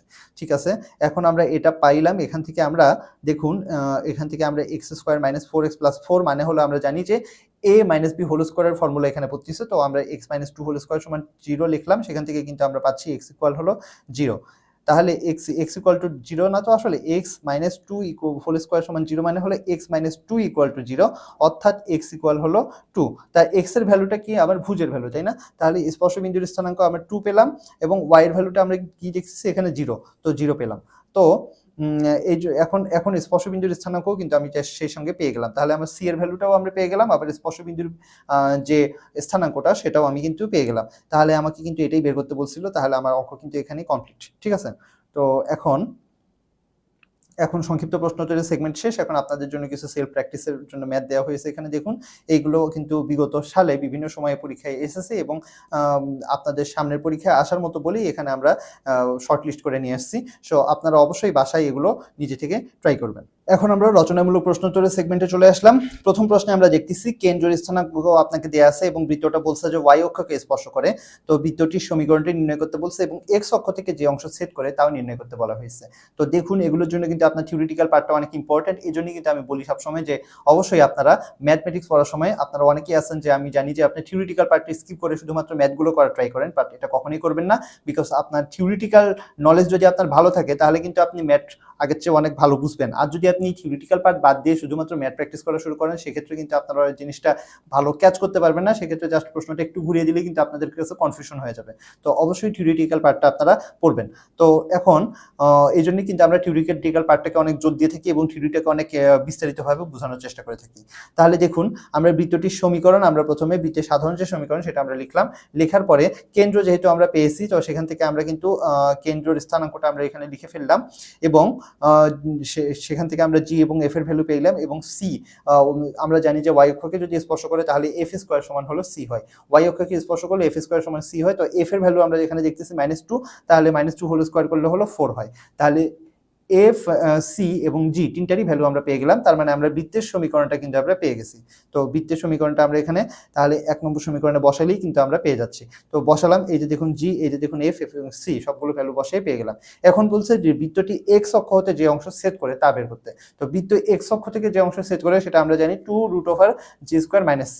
তো এখন জাস্ট নর্মাল ক্যালকুলেশন করে দেখুন জি এর ভ্যালুটা আমরা এখানে জানি, সি এর ভ্যালু আমরা এখানে জানি। ক্যালকুলেশন করে দেখুন 3 × 9 - 4, 9 থেকে 4 বাদ দিলে 5, তার মানে 2√5। তাহলে দেখুন যে আমাদের কিন্তু অ্যান্সারটা কমপ্লিট হয়ে গেল। তাহলে রচনামূলক প্রশ্ন বললেই যে তার মানে আমরা বুঝবো যে একটা বিশাল বড় অঙ্ক হবে এবং অনেক সময় লাগবে সেটা কিন্তু না। রচনামূলক প্রশ্নোত্তরের মধ্যেও কিন্তু শর্ট প্রশ্ন থাকতে পারে। এটা দেখুন রচনামূলক প্রশ্নোত্তরের আদলে এটা কিন্তু একটা আসলে শর্ট একটা প্রশ্ন। তো নেক্সট প্রশ্নে আমরা যাই। একটা রেখার সমীকরণ আপনাকে দিয়ে বলছে যে একটা বৃত্ত একটা বৃত্ত এরকম একটা বৃত্ত আছে যেটার কেন্দ্র হলো 5,1 এবং আরেকটা বিন্দু আছে 3,-1। এখন বলছে এই রেখাটা এই দুটার মধ্যে দিয়ে যায়। এখন এই রেখাটার সমীকরণ আপনাকে বের করতে বলছে। তাহলে এখন এটা কিন্তু খুব ইজিলি আসলে বের করা যায়। আমরা বৃত্তের সমীকরণটা এখানে লিখলাম। লিখে সেখান থেকে আমরা দেখুন এই যে বৃত্তটা 5,1 এবং 3,-1 বিন্দু দ্বারা অতিক্রম করে। আচ্ছা, একটা রেখার উপর কেন্দ্রবিন্দু। আচ্ছা, তার মানে আসলে 3,-1 এটা এখানে না, 3,-1টা হবে এই বৃত্তের উপর, এখানে কোথাও একটা বিন্দুটা হবে। তো ঠিক আছে, এখন যদি আমরা দুইটা পয়েন্ট যদি আমাদের জানা থাকে তাহলে সেখান থেকে আমরা কিন্তু এই যে দেখুন কেন্দ্রের স্থানাঙ্ক আমাদের এখানে জানা আছে, তার মানে আমরা জি এবং এফ এর ভ্যালু বের করে ফেলতে পারতেছি। এবং আবার দেখুন যে কেন্দ্র এবং এই যে আরেকটা পয়েন্ট যেটা সেই পয়েন্ট দুইটার দূরত্বটাই কিন্তু আমার কি হবে, ব্যাসার্ধ হবে। তাহলে সেখান থেকে কিন্তু আমি কেন্দ্র এবং ব্যাসার্ধ বের করে খুব সহজে কিন্তু আমি x - h² + y - k² সমান হলো a² দ্বারা করতে পারি। আবার ইচ্ছা করলে আমরা এই যে বৃত্তের যে সাধারণ সমীকরণ সেটা দিয়েও আমরা করতে পারি, সেটা দ্বারা আমরা এখানে করার চেষ্টা করতেছি। আমরা দেখুন যে দুইটা বিন্দু দ্বারা যেহেতু অতিক্রম করে তাহলে আমরা দুইটা বিন্দু দ্বারা সেটা সিদ্ধ হবে। সিদ্ধ হলে আমরা দেখুন এই যে প্রথমে আমরা এই 5,1 বিন্দু দ্বারা এটা অতিক্রম করাচ্ছি। তাহলে x এর ভ্যালু হবে 5 এবং y এর ভ্যালু হবে 1। এখানেও x এর ভ্যালু 5, y এর ভ্যালু 1, সবগুলো বসানোর পরে দেখুন যে একটা সমীকরণ আমরা পাইলাম। এবং আরেকটা বলছে যে 3,-1 বিন্দু দ্বারা যায়, তাহলে আমরা এখন এখানে 3 এবং এখানে -1 দ্বারা বসাচ্ছি, 3-1 বসাচ্ছি। বসানোর পরে আমরা আরেকটা সমীকরণ পেয়ে গেলাম। তো এখন দুইটা সমীকরণ আমরা পেলাম। এখন বৃত্তটার কেন্দ্র যেটা সেটা বলা হয়েছে যে এই যে বৃত্তটার কেন্দ্র 5,-1 যেটা সেটা হলো 2x + y = 7 এই রেখাটার উপর অবস্থিত। এই রেখাটার উপর যেহেতু অবস্থিত তাহলে আমরা জানি যে কেন্দ্রের স্থানাঙ্ক হলো -g এবং হলো -f। তাহলে -g এবং -f বিন্দুটা এই রেখাটার উপরে আসে। তার মানে হলো x এর ভ্যালু এখানে আমি -g বসাচ্ছি এবং y এর ভ্যালু আমরা এখানে -f বসাচ্ছি। বসানোর পর দেখুন ক্যালকুলেশন করে আমরা আরেকটা সমীকরণ পেলাম। তো আমরা এখন অনেকগুলো সমীকরণ পাচ্ছি। এখন আমরা এই তিনটা সমীকরণ আমাদের এখানে কি করতে হবে, সলভ করতে হবে। তাহলে 2 থেকে আমরা 3 বিয়োগ করে আমরা দেখুন আবার 4 থেকে 6 থেকে 5 বিয়োগ করে, মানে আপনারা জানেন যে দুইটা সমীকরণ বা তিনটা সমীকরণ যে কয়টাই সমীকরণ যাই থাক না কেন সেখান থেকে আপনি অপনয়ন পদ্ধতিতে কিভাবে বের করতে হয় আপনার সমীকরণের মূলগুলো সেটা আপনারা অলরেডি জানেন। সমীকরণের চ্যাপ্টারগুলো অনেক আছে, ওই চ্যাপ্টারগুলোতে কিন্তু খুব ডিটেইলসে এগুলো পড়ানো হয়েছে। তো সেখানে আমরা দেখুন জি এর ভ্যালুটা আমরা বের করলাম, বসানোর পরে আমরা এখানে এফ এর ভ্যালু বের করলাম, এরপরে এফ থেকে আমরা এখানে দেখুন সি এর ভ্যালুটা বের করে ফেললাম। এখন জি, এফ এবং সি তিনটারই ভ্যালু যদি আমরা বের করে ফেলতে পারি তাহলে আমরা এখন বৃত্তের সমীকরণটা খুব ইজিলি কিন্তু বের করে ফেলতে পারবো। তো ওকে, নেক্সট প্রশ্নে আমরা যাই, সেটা হলো একটা বৃত্তের সমীকরণ নির্ণয় করতে বলছে যার কেন্দ্র ওয়াই অক্ষের উপর অবস্থিত। ওয়াই অক্ষের উপর অবস্থিত মানে আপনারা জানেন যে এফ স্কয়ার সমান সি, এবং মূল বিন্দু এবং পি কমা কিউ বিন্দু দ্বারা যায়। তো এটাও কিন্তু বিভিন্নভাবে করা যায়। একটা হলো যে এটা যেহেতু মূল বিন্দুগামী তাহলে x square plus y square সমান হলো এ স্কয়ার, এবং তাহলে আমাদের কি দরকার, শুধু ব্যাসার্ধটা দরকার। ব্যাসার্ধ আমরা কেমন করে বের করবো বলুন তো, মূল বিন্দু মানে 0,0 এবং পি কমা বি কিউ বিন্দু দ্বারা যায়, পি কমা কিউ বিন্দু দ্বারা যায়, ঠিক আছে। আচ্ছা, না এটা দ্বারা হবে না, কারণ এখানে আমাদের এখানে বলে নেই যে মূল বিন্দুতে কেন্দ্র। মূল বিন্দুতে যদি কেন্দ্র হতো তাহলে আমরা এটা ইউজ করতে পারতাম, এখানে কিন্তু আমরা ওইটা ইউজ করতে পারবো না। এখানে জাস্ট দুইটা পয়েন্ট আমাদের বলা রয়েছে, মূল বিন্দু এবং এই বিন্দু দ্বারা যায়। তার মানে আমরা এই দুইটা পয়েন্ট থেকে আমরা কিন্তু ব্যাসার্ধটা খুব ইজিলি বের করে ফেলতে পারি, কারণ আমরা জানি এই দুই বিন্দু দিয়ে আমি যদি করি, ক্যালকুলেশন করি, না এখানে ব্যাসার্ধটাও কিন্তু এখানে আসবে না আসলে, ঠিক আছে। তাহলে আমরা দেখুন প্রথমে ওয়াই অক্ষের উপর যেহেতু কেন্দ্র বিশিষ্ট বৃত্তের সমীকরণ, দেখুন এফ স্কয়ার সমান সি, তাহলে দেখুন এই যে জিনিসটা কিন্তু এরকম হচ্ছে হয়ে, যেহেতু বৃত্তটি মূল বিন্দু দিয়ে যায় তার মানে কিন্তু সি ইকুয়াল 0 হচ্ছে, সি ইকুয়াল 0 হচ্ছে, এবং বৃত্তটির সমীকরণ কিন্তু আমরা পাচ্ছি বৃত্তটি পি কমা কিউ বিন্দু দ্বারা অতিক্রম করে। তাহলে কিন্তু এই যে দেখুন পি কমা কিউ বিন্দু দ্বারা আমরা কিন্তু বৃত্তটা অতিক্রম করালে দেখুন এই যে এক্স স্কয়ারের জায়গায় আমি পি বসালাম, ওয়াই এর জায়গায় কিউ বসালাম, এফ এর জায়গায় আমি ওয়াই এর জায়গায় আমি কিউ বসালাম। বসানোর পরে আমি সেখান থেকে ক্যালকুলেশন করে কিন্তু আমি 2f এর ভ্যালুটা পেয়ে গেলাম। এখন 2f এর ভ্যালুটা আমি 2 নম্বর সমীকরণ, যেটা 2 নম্বর সমীকরণ কোনটা, এই যে এইটা মানে বৃত্তটা যেটা সমীকরণটা সেটার মধ্যে আমি এখন 2f এর ভ্যালুটা আমি বসাইলাম। বসানোর পরে আমরা সেখান থেকে কিন্তু দেখুন খুব ইজিলি কিন্তু আমরা বৃত্তের সমীকরণটা পেয়ে যেতে পারি। কেমন করে, আমরা এই যে দেখুন বসালাম, কারণ আমরা এফ এর ভ্যালুটা আমাদের জানার দরকার ছিল, এফ এর ভ্যালুটা আমি এখানে বসাই দিলেই কিন্তু এই যে এখানে নিচে আছে কিউ, তো যেহেতু নিচে কিউ আছে, কিউ দ্বারা আমরা যদি গুণ করে ফেলি তাহলে কিন্তু এটা ক্যালকুলেশন করলে হয়ে যাবে। কিউ দ্বারা গুণ করে ফেললাম, গুণ করলাম, এবং ফাইনালি এটা বৃত্তের সমীকরণ হলো। আবার এটা ইচ্ছে করলে আপনি এখানে এক লাইন বেশি করে ফেলতে পারেন, মানে পুরোটা গুণ করে কিউ এক্স স্কয়ার যোগ q y square minus p square y minus q square y equal 0, এভাবেও কিন্তু আপনারা করতে পারেন। তো নেক্সট প্রশ্নে আমরা যাই, √10 ব্যাসার্ধ বিশিষ্ট একটি বৃত্ত 1,1 বিন্দু দিয়ে যায় এবং তার কেন্দ্র y ইকুয়াল 3x - 7 রেখার উপর অবস্থিত হলে বৃত্তটির সমীকরণ নির্ণয় করো। তাহলে ব্যাসার্ধ দেয়া আছে এবং এই যে একটা বৃত্ত আছে, সেই বৃত্তটার ব্যাসার্ধটা এটা হলো √10 দেয়া আছে, এবং 1,1 নামে একটা বিন্দু দ্বারা এই বৃত্তটা যায়, এবং এর কেন্দ্রটা হলো আপনার y ইকুয়াল 3x - 7 এই রেখার উপর অবস্থিত। তাহলে যেহেতু এই রেখার উপর কেন্দ্রটা অবস্থিত, তাহলে আমরা কিন্তু দেখুন কেমন করে জিনিসটা বের করতে পারি। আমরা এইচ কে কেন্দ্র এবং এ ব্যাসার্ধ বিশিষ্ট বৃত্তের সমীকরণ দিয়ে যে ইকুয়েশনটা আছে সেটা দিয়ে আমাদের এখানে করলে এটা সহজ হবে, এই জন্য আমরা সেই ইকুয়েশনটা এখানে ইউজ করতেছি। ইকুয়েশনটা কি, x - a whole square plus y - k whole square সমান হলো a স্কয়ার। তাহলে এখানে বৃত্তের ব্যাসার্ধ এ হলো কি হবে, √12, আমরা জানি যে এখানে এই যে এ যেটা সেটাই হলো বৃত্তের ব্যাসার্ধ, এবং ব্যাসার্ধ এখানে দেয়া আছে হলো √10। তো √10 ব্যাসার্ধ বিশিষ্ট, তাহলে এখানে কেন হাফ দিয়েছে, তার মানে এটা আসলে ব্যাসার্ধ না, এটা প্রশ্নের মধ্যে আসলে এটা হবে হলো ব্যাস বিশিষ্ট। ব্যাস বিশিষ্ট যদি হয় তাহলে ব্যাসের অর্ধেকই কিন্তু হয় ব্যাসার্ধ। তাহলে ঠিক আছে, বৃত্তের সমীকরণটা এখন দেখুন আমরা এই যে বসিয়ে ফেললাম।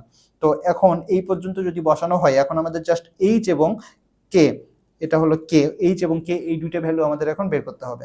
তো এই দুইটা ভ্যালু আমাদের এখন বের করার জন্য আমরা এটা জাস্ট ভিতরে দেখুন ক্যালকুলেশন করলে এই 4টা যেহেতু এখানে ভাগ অবস্থায় আছে, আমি গুণ করে দিলাম, গুণ করে দেখুন এই যে গুণ করলাম, গুণ করার পরে আমি এখানে এখন বলতেছি যে বৃত্তটি 1,1 বিন্দুগামী। তাহলে 1,1 বিন্দুগামী যদি হয় তাহলে আমি এক্স এর জায়গায় 1, ওয়াই এর জায়গায় 1 আমি যদি বসাই তাহলে কিন্তু আমি এখান থেকে কে এর ভ্যালুটা পেয়ে যাচ্ছি, বিকজ কে এখানে একটাই অজানা জিনিস আছে।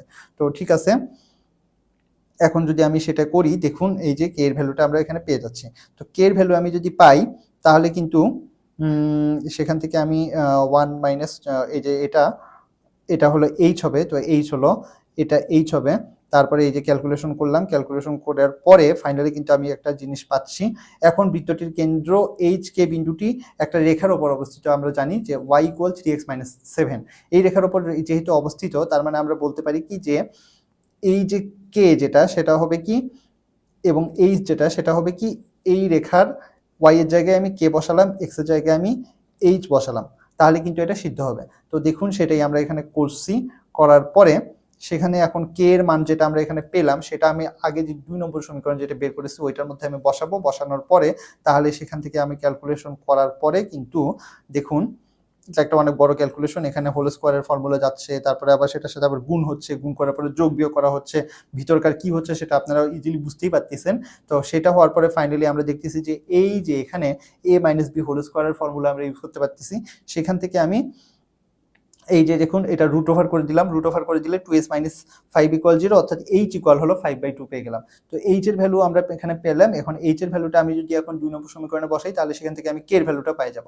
তাহলে এখন h এবং k দুইটা এখন যদি আমরা 1 নম্বর সমীকরণে বসাই তাহলে কিন্তু আমার দ্বিতীয় সমীকরণটা আমার হয়ে যাচ্ছে।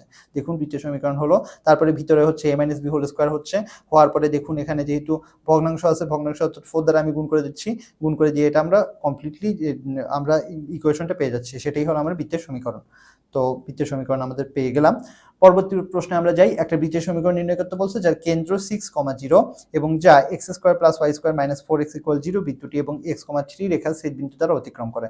অর্থাৎ এই একটা বৃত্তীয় সমীকরণ আপনাকে দেয়া আছে এবং x = 3, তাহলে x = 3 টা কোথায় হবে বলুন তো? এই যে x = 3, এই যে এই x = 3 যে রেখাটা হলো, এখন বলছে যে এই রেখার এই বৃত্তটি এবং এই রেখার ছেদ বিন্দু, অর্থাৎ এই বৃত্তটা এই রেখার ছেদ বিন্দু কোনটা? এইটা হতে পারে বা এটা হতে পারে। তা এখানে তার মানে দুইটা সমীকরণ আমরা পাবো।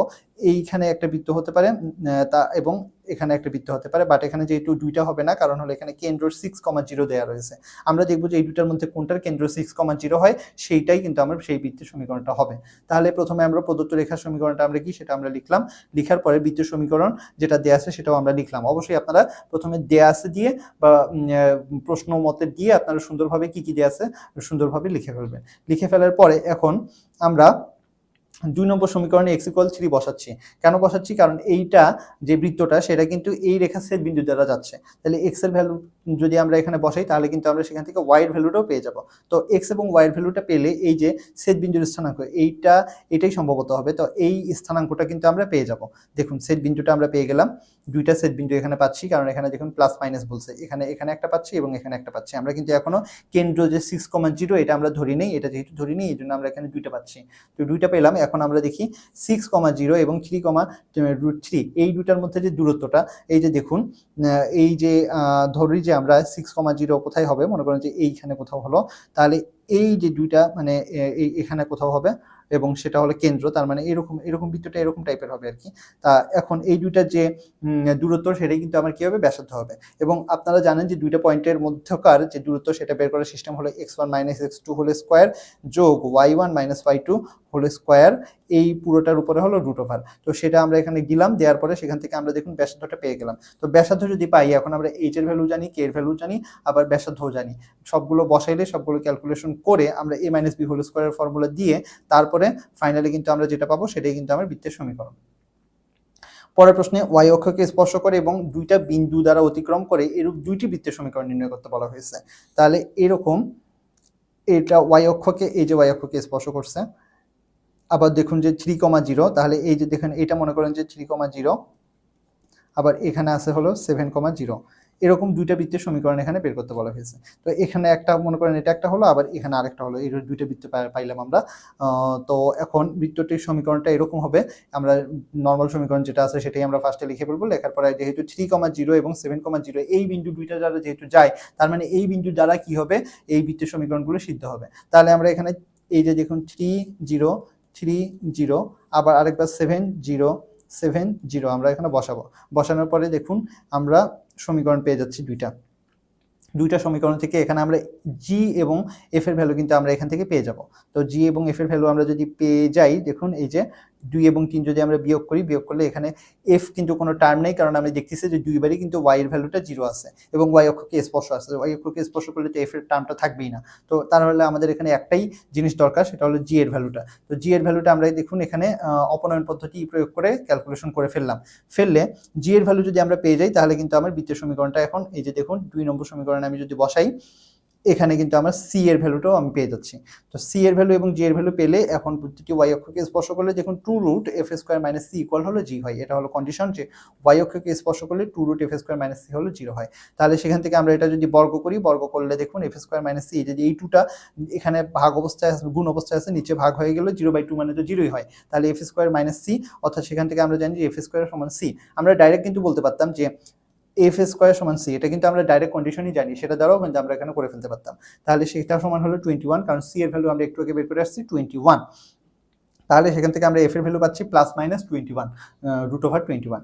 তো এখন এই তিনটা ভ্যালু যে এফ এবং সি, এই ভ্যালুগুলো যদি আমরা বসাই, এখানে দেখুন দুইটা পাইছি আমরা, প্লাস একটা মাইনাস একটা, তার মানে আমরা দুইটা বৃত্তের সমীকরণ কিন্তু পেয়ে যাচ্ছি। এই যে দেখুন, এই যে প্লাস মাইনাস আছে, তার মানে কিন্তু দুইটা বৃত্তের সমীকরণ পেয়ে যাচ্ছি। তাহলে এখন আমাদের সেই সঙ্গে রচনামূলক প্রশ্নোত্তরের সেগমেন্ট শেষ হয়ে গেল। এখন আমরা সেলফ প্র্যাকটিস কিছু দিয়েছি আপনাদের জন্য, আপনারা অবশ্যই বাসায় এগুলো প্র্যাকটিস করবেন। আবার বলতেছি যে এগুলো কিন্তু বিভিন্ন সময় বিগত সালে পরীক্ষায় এসেছে। আপনারা যদি পরীক্ষার প্রশ্ন যেগুলো আছে সেগুলো যদি আপনারা একটু দেখেন আগের প্রশ্নগুলো, তাহলে কিন্তু আপনাদের প্রিপারেশনটা আরও আগের চেয়ে ভালো হবে।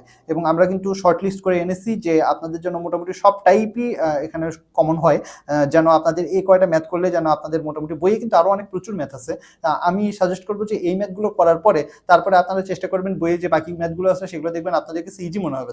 তখন আপনি দেখবেন যে জাস্ট পরীক্ষার আগে আগে যে আমার কোন ম্যাথটা আমার সমস্যা হচ্ছে, জাস্ট এইভাবে যে হ্যাঁ এই ম্যাথটা এইভাবে আমি জানি, আবার এই ম্যাথ হ্যাঁ এটা তো আগেরটার মতো, হ্যাঁ এটা আমি জানি, এইভাবে আপনারা জাস্ট করতে থাকবেন। এবং যে ম্যাথে আপনার একটু প্রবলেম মনে হবে সেই ম্যাথটা আপনি জাস্ট শর্টকাটে করে ফেলবেন। এত কিছু লিখে করার দরকার নেই, শর্টকাটে করে ফেলবেন। তারপরে যদি আপনাদের প্রবলেম থাকে তাহলে আমাদের কিউএ সেকশন রয়েছে, আমরা সবসময় আপনাদের সাপোর্টের জন্য রয়েছি। আপনারা জানেন যে আমরা টিপিক্যালি কিন্তু খুব কুইকলি আপনাদের যে কোনো প্রবলেমকে অ্যাড্রেস করার চেষ্টা করি। তাহলে এখন ফাইনালি আপনাদের জন্য এই অধ্যায়ের গুরুত্বপূর্ণ অতি সংক্ষিপ্ত এবং রচনামূলক প্রশ্ন এখানে আমরা একটা লিস্ট দিয়ে দিয়েছি। দেখুন, এই লিস্টগুলো দেখে আপনারা সবগুলো ম্যাথ এখানে করার ট্রাই করবেন, সুন্দরভাবে করার ট্রাই করবেন, এবং কোথাও কোনো প্রবলেম থাকলে অবশ্যই আমাদের জানাবেন। এবং এতক্ষণ আমাদের কথা শোনার জন্য আপনাদের সবাইকে ধন্যবাদ। আপনাদের এই সঙ্গে সঙ্গে আমাদের ম্যাথমেটিক্স 1-এর পুরো কোর্সটা কিন্তু কমপ্লিট হয়ে গেল। এখন আপনাদের ফাইনাল একটা সাজেশন ক্লাস আমরা রাখার চেষ্টা করব। তো সবাইকে আমাদের সাথে এই পুরো কোর্সে থাকার জন্য ধন্যবাদ, এবং আশা করতেছি আপনারা এডুসিটি থেকে উপকৃত হয়েছেন এবং নেক্সটও আমাদের সাথে আপনারা থাকবেন। আসসালামু আলাইকুম।